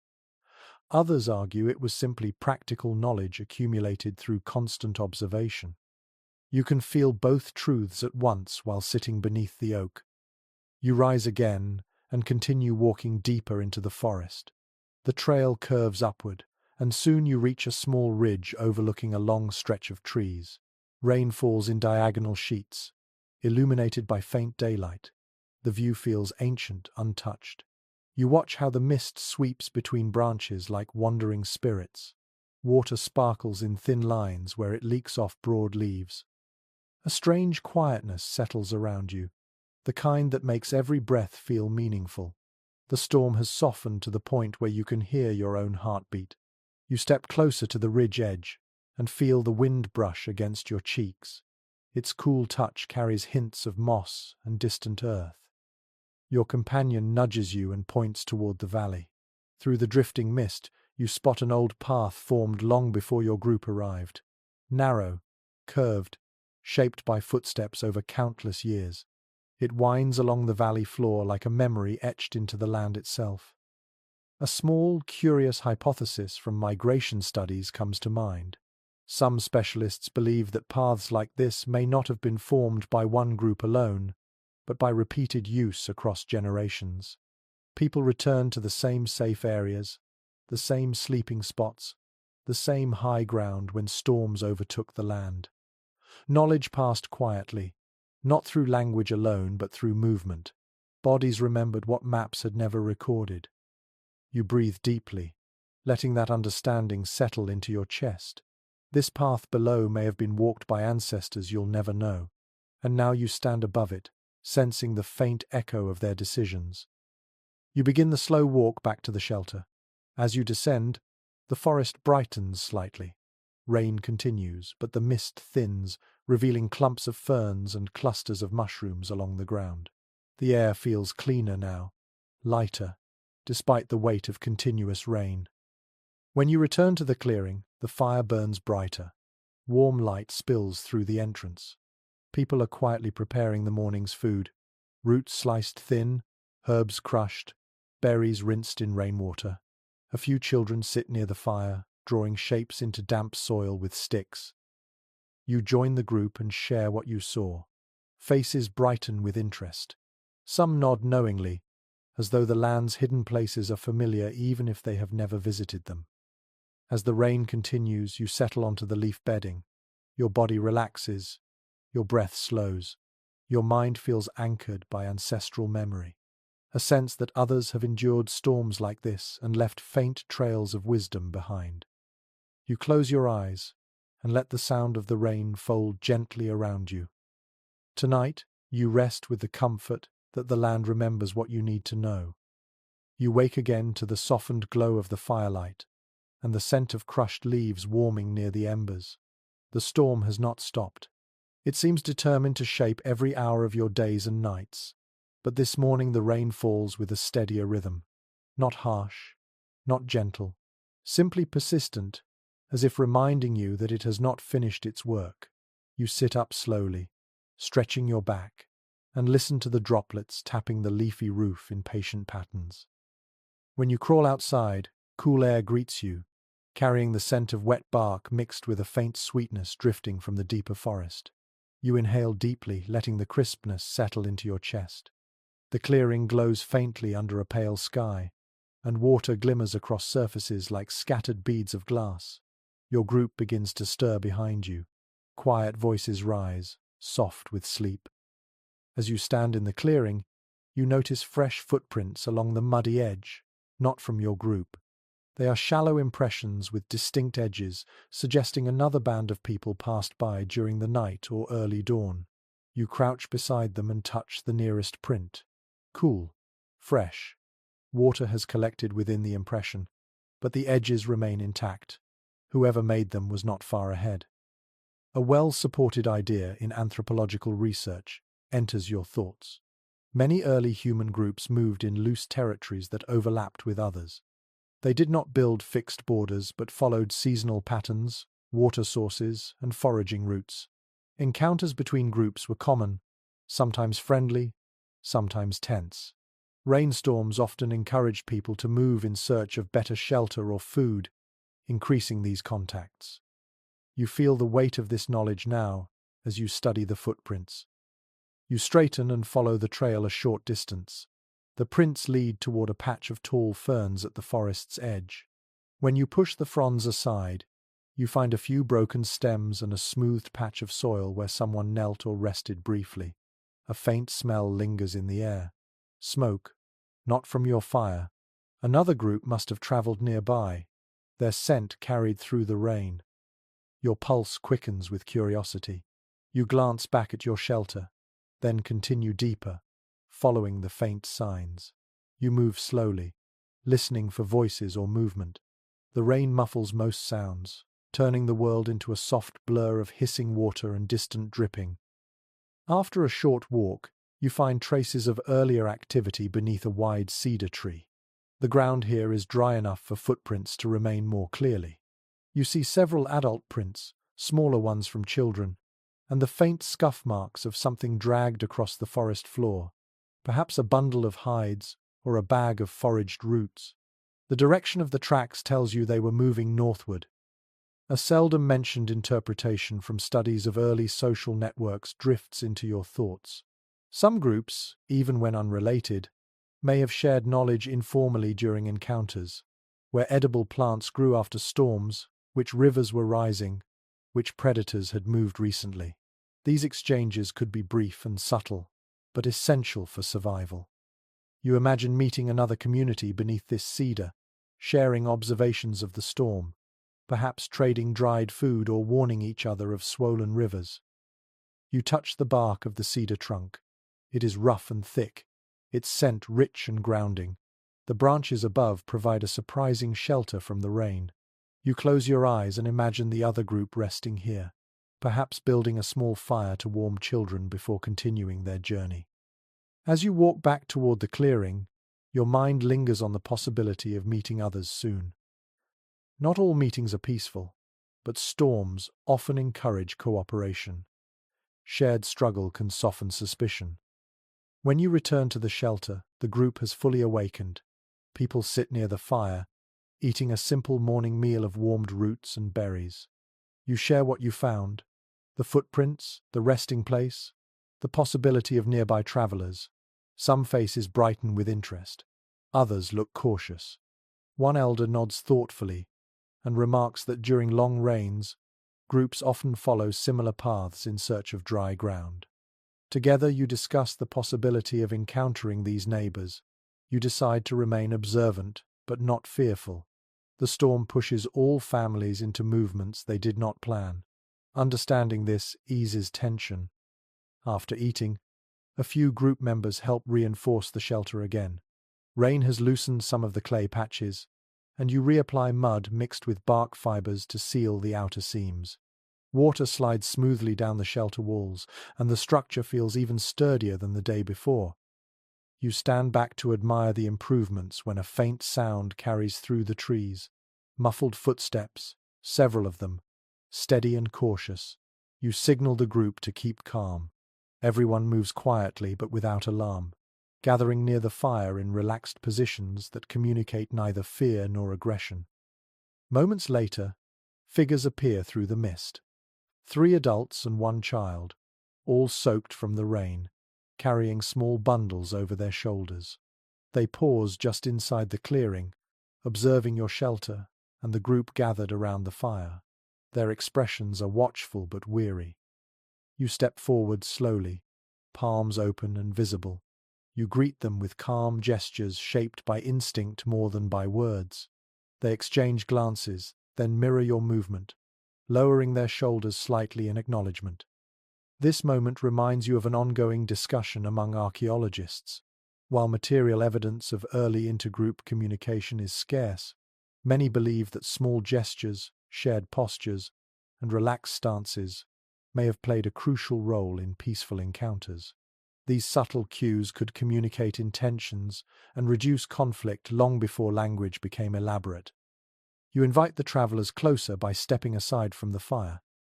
The child among them shivers visibly from the cold. One of your companions offers a warmed hide. Another places a handful of cooked roots near the fire's edge for them to take if they wish. Gradually, the travelers relax. They step closer, allowing the fire's warmth to wash over them.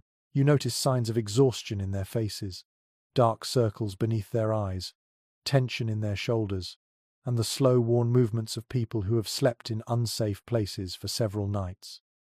You listen as they speak in soft, simple tones. Their dialect feels familiar but shaped by different patterns. You understand enough to learn that their shelter collapsed during one of the heavier storms.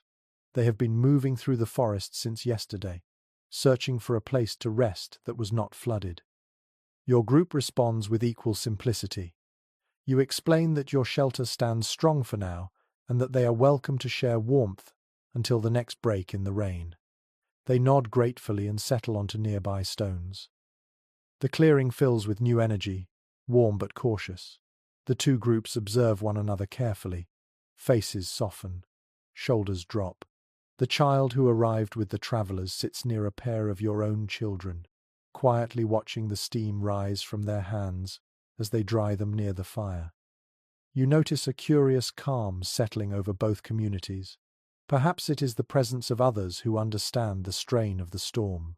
Perhaps it is the simple relief of being able to rest without fear of water rising beneath their feet. You sit near the fire and feel warmth spread through your fingers. Rain continues its quiet descent, creating ripples in puddles.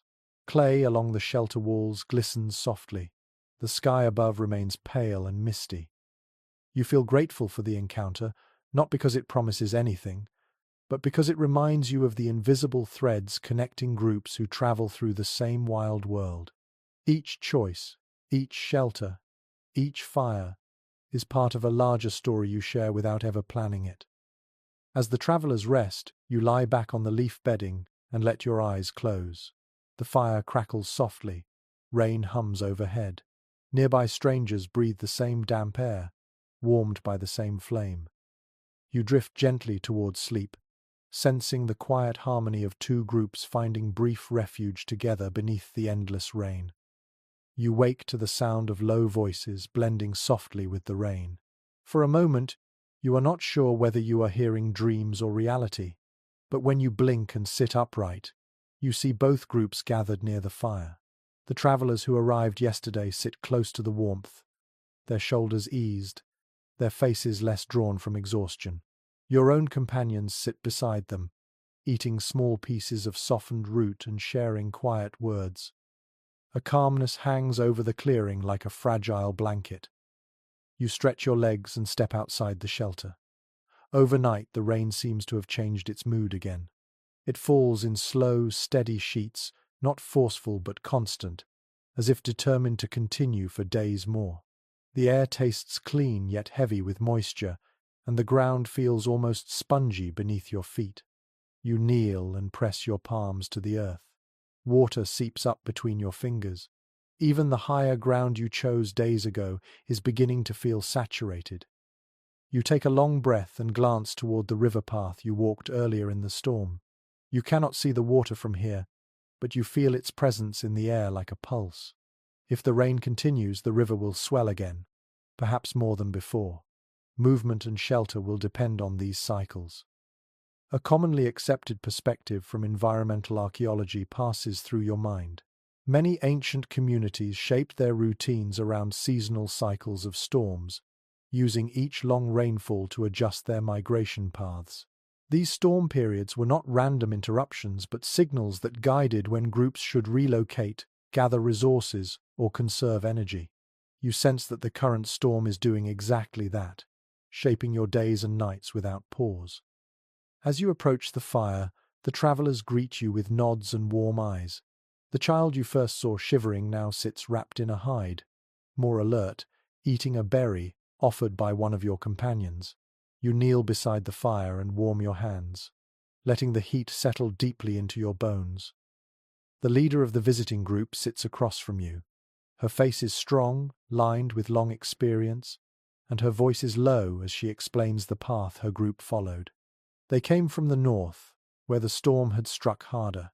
Their shelters collapsed under heavy water, and the ground grew so unstable that they had no choice but to move. They mention hearing distant cracks in the night, perhaps falling trees or landslides, though they never saw the source. Your group listens carefully. You exchange insights about the terrain, the river, the cliffs. You mention the hours you spent reading the rhythm of rain and observing where water pools. You explain how you sealed the shelter with clay and bark. The other group's leader nods and studies the walls with interest. A small but fascinating detail from studies of ancient cultural exchange rises in your memory. When separate groups encountered one another during challenging weather, they often shared techniques related to shelter building or fire tending. These exchanges could spread ideas across large distances without the need for long-term contact. Watching the travelers inspect your clay reinforcements, you feel that same quiet transfer happening now. One of your companions hands the visitors a small piece of resin you used earlier for waterproofing. The travelers examine it with appreciation, rubbing it between their fingers to test its strength. In return, they show you dried strips of fruit wrapped in woven plant fiber, preserved from days before the storm intensified. You have never seen food prepared that way, and curiosity stirs in your chest. This simple exchange softens the air between the groups even more. Eventually the conversation quiets, and the travelers rest again. Their bodies sag with relief as they settle near the fire. Some of your own group members begin to prepare midday food. Steam rises gently from the cooking leaves, blending with the thin smoke drifting upward from the fire pit. You step outside the shelter again. The rain continues to fall at a patient pace, neither weakening nor strengthening. The sky is pale and without shape, like a giant dome of cloud pressing gently down on the forest. Water trickles from the branches overhead and forms thin lines on your arms. You walk a little farther into the trees. The forest floor is covered in puddles and streams now, shifting patterns that reflect soft grey light. You crouch near a shallow pool and watch how raindrops strike the surface, creating tiny explosions of ripples that merge and swirl. While watching the water, you remember an ongoing debate among paleo-environmental researchers. Some believe that in prehistoric communities, the cycles of long storms influence their sense of time more strongly than the passage of days or nights. The repetition of rain, the changes in intensity, the rhythm of thunder or wind may have shaped how people understood the world's flow. You stare at the rippling surface and wonder whether you are feeling that ancient sense now. Storms dictate everything: sleep patterns, food gathering, movement, conversation, even dreams. A sudden shift in the wind makes the trees sway gently. Mist gathers in thicker waves, drifting across the clearing like low clouds. You glance back and see the silhouette of your shelter glowing faintly from the fire within. The travelers' forms move softly behind the wall of leaves, shaping shadows that dance across the ground. You approach the shelter again, and as you do, the travelers stand and gather their belongings. Their leader steps forward and explains in simple gestures that they must continue northward before the next rise of the river. They thank your group with quiet sincerity. One traveler places a carved bone charm into your hand, a sign of goodwill shaped by careful fingers. You feel warmth spread through your chest at the gesture. Your group responds with gifts of their own: a small bundle of dried herbs, a handful of seeds ready for roasting, and 2 leaf wrappings filled with warm root mash. The travelers bow their heads gratefully. Even in the storm, the exchange feels gentle and grounding. Before leaving, the travelers share one last piece of information. They gesture toward the western ridge, describing a sheltered grove beneath a cluster of tall pines. According to them, the grove stays dry longer during heavy rainfall. The ground slopes well, and the canopy shields against the heaviest drops. They used it for one night before moving on. Their leader taps the earth gently to emphasize safety. Your group listens attentively. New knowledge is always welcome. The travelers depart quietly. Their figures fade into the mist as they follow the path northward. You stand watching them until only the sound of rain remains. Back inside the shelter, the atmosphere feels calmer. People talk softly about the grove. Some want to explore it. Others prefer to stay here until the rain shifts again. You decide to wait for a break later in the day to scout it out yourself. For now, you sit near the fire and let the warmth settle into your shoulders. You think about the meeting, the knowledge exchanged, and the shared moment of rest. This kind of quiet cooperation may have shaped countless generations of people living under storms just like this. Rain hums above your head. The shelter feels steady. The fire glows gently. You stretch your legs across the leaf bedding and close your eyes. The storm cycles around you, but inside, you feel connected to every path and every group that has walked these forests before. You remain seated near the fire long after the travelers have vanished into the mist. Their departure leaves behind a strange quiet, not empty but reflective, like the echo of a distant drum fading slowly through the rain. You stretch your fingers toward the warmth of the flames and watch the smoke rise through the vent in the leafy roof. The fire crackles softly, collapsing into glowing embers that pulse in steady orange light. Outside, rain continues with its patient whisper, neither growing stronger nor weakening. It feels almost deliberate, as if the sky wishes to shape one more lesson from water before releasing its hold. You decide it is time to investigate the grove the travelers mentioned.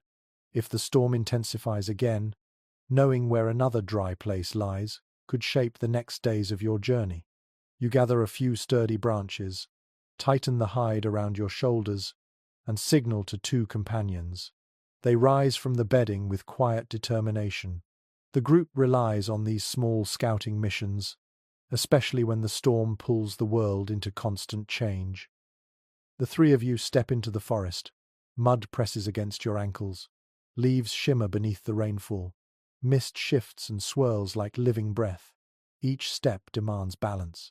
You distribute your weight carefully, remembering how the slippery ground can shift without warning. The air tastes damp and cool against your tongue. You breathe deeply, grounding yourself.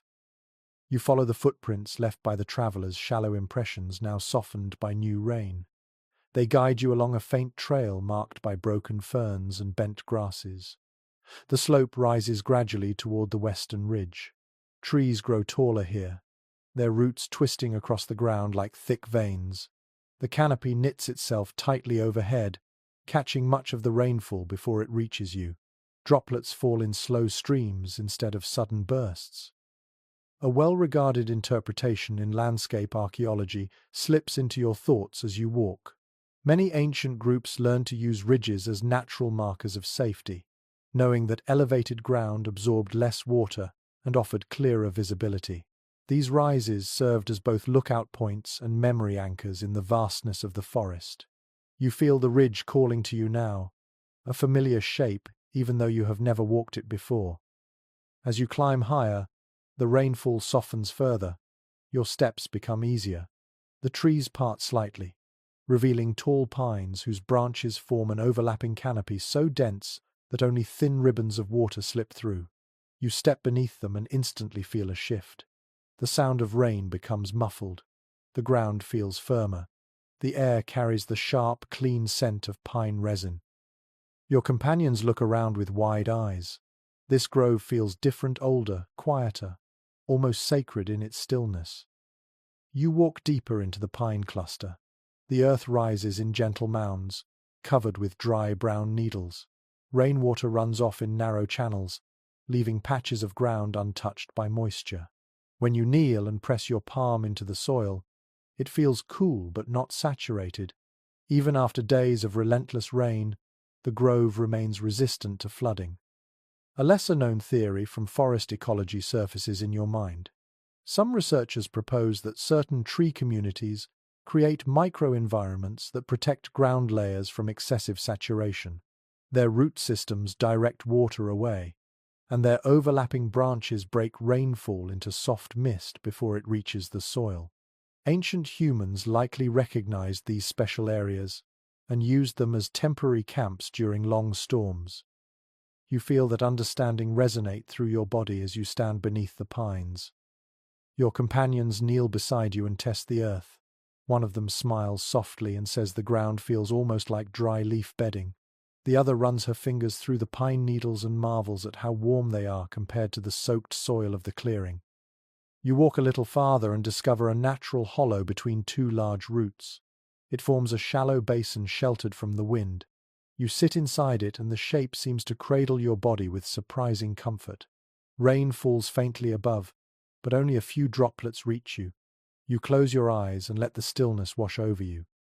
In that moment, another ongoing discussion among prehistoric researchers floats into your thoughts. Some suggest early humans used environments like this not only for sleep, but also as places of mental restoration. Storms caused fatigue and emotional strain, and certain groves offered psychological relief as much as physical shelter. You feel that truth now. The pines create a space where your breath deepens and your shoulders loosen. You rise again and signal to your companions to explore the far edge. Together you map the grove's boundaries with your steps, noting where the ground begins to slope too sharply or where stone juts from the earth. You find a small patch where the pine canopy opens just enough for filtered light to fall through. Moss grows there, soft and thick, untouched by puddles. This grove is exactly as the travelers described, safe, dry, and shielded from the worst of the storm, a sanctuary carved by nature. You stay for a few more breaths, absorbing its stillness. Then you begin the slow walk back to your shelter. The forest feels louder now that you have left the quiet grove. Rain strikes more heavily against leaves. Wind stirs branches with soft groans. Mud grabs at your ankles as the slope descends. You move carefully, supporting one another when the ground becomes slippery. As you near the clearing, the sound of the fire reaches your ears. The warm glow spills from the shelter's entrance. When your companions see you return, relief softens their eyes.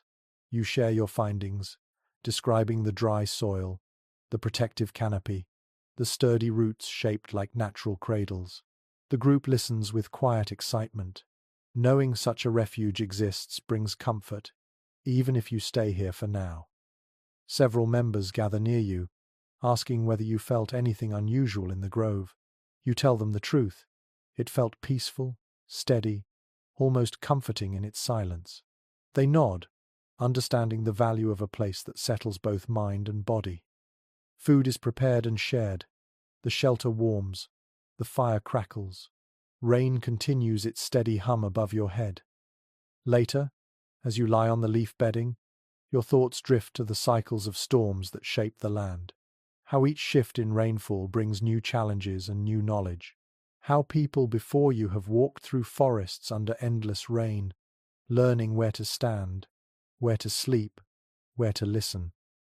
Your eyes close slowly. The sound of rain fades into a soft blur. Tomorrow, you may visit the grove again, or you may remain here. But for tonight, you rest with the certainty that the forest holds more shelter than you once imagined, and that the storm, for all its persistence, cannot take away the quiet places nature hides. You wake to a deep stillness that feels unfamiliar after so many days of constant rain. At first you think the storm has finally ended, but as you lift your head, you hear the faint patter of droplets still falling through the canopy. Only now the sound is softer, spread thin across the leaves, like the final strokes of a brush fading across a wet canvas. The rain has not stopped. It has simply grown tired.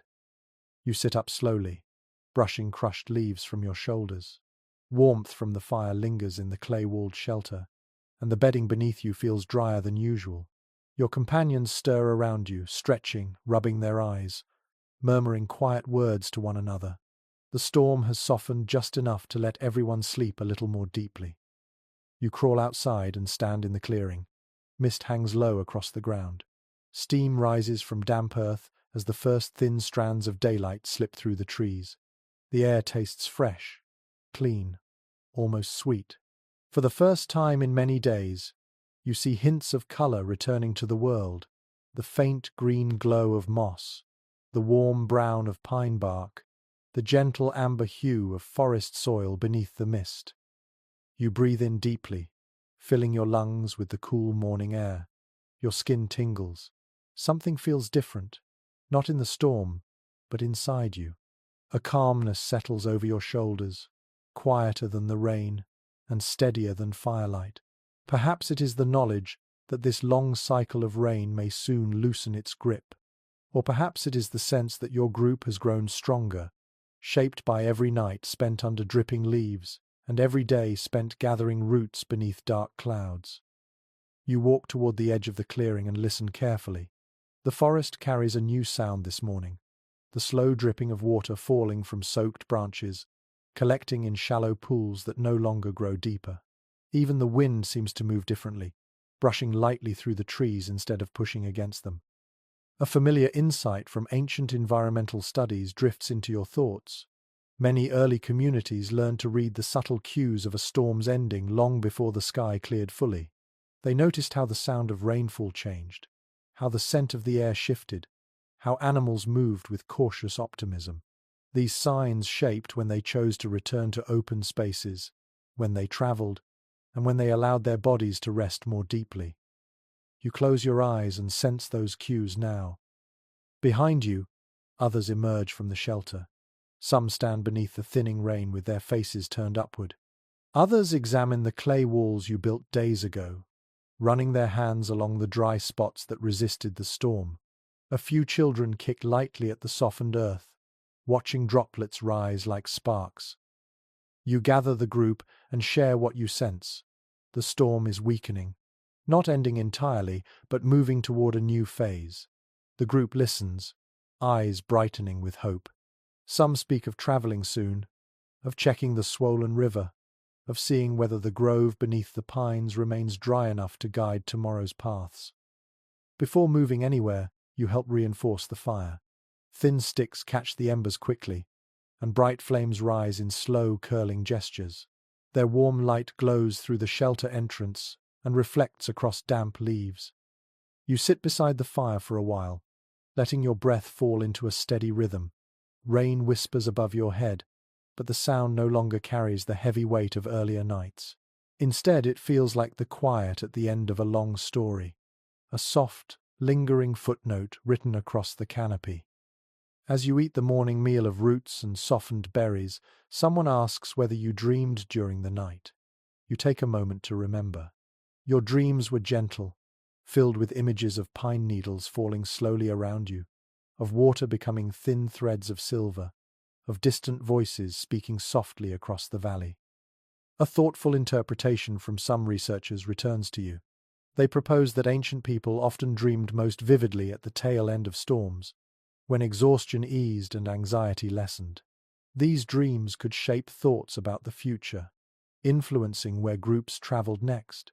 You wonder whether your own dreams are nudging you towards something new. After the meal, you decide to walk to the ridge once more.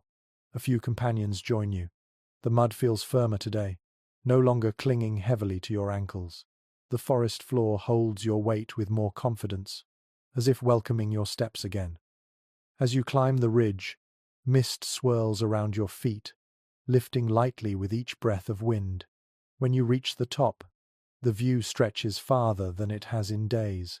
The valley below glows faintly under the soft morning light.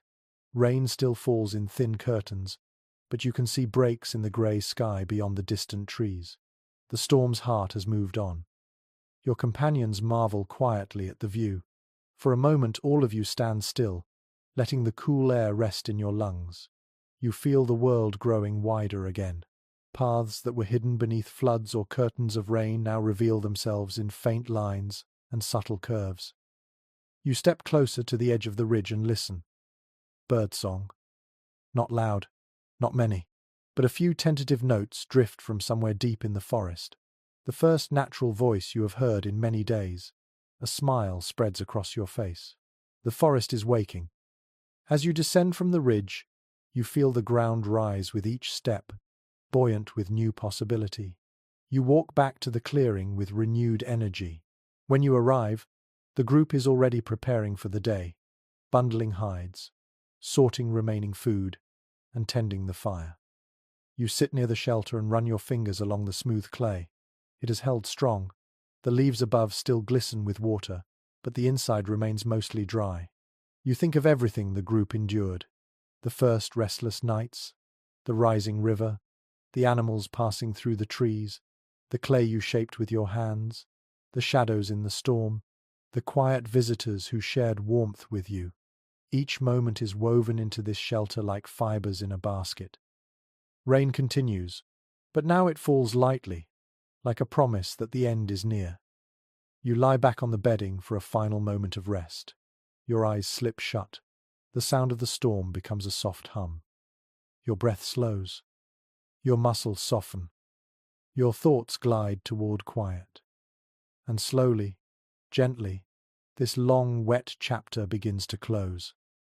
Now that the storm has softened and your shelter rests warm beneath the thinning rain, let your breathing fall into a slower rhythm. Imagine yourself curled on soft leaves. The fire's glow fading gently across your skin. The forest has grown quieter. Even the rain feels lighter, drifting down in long, calm threads that soothe rather than stir. You feel your muscles begin to loosen. The world outside moves at a peaceful pace. Water slides from the canopy in slow, unhurried drops. The earth beneath you is warm, shaped by so many nights of shared breath and steady firelight. Each detail fades softly into the distance, leaving only comfort behind. Imagine the air cooling your face with every slow inhale.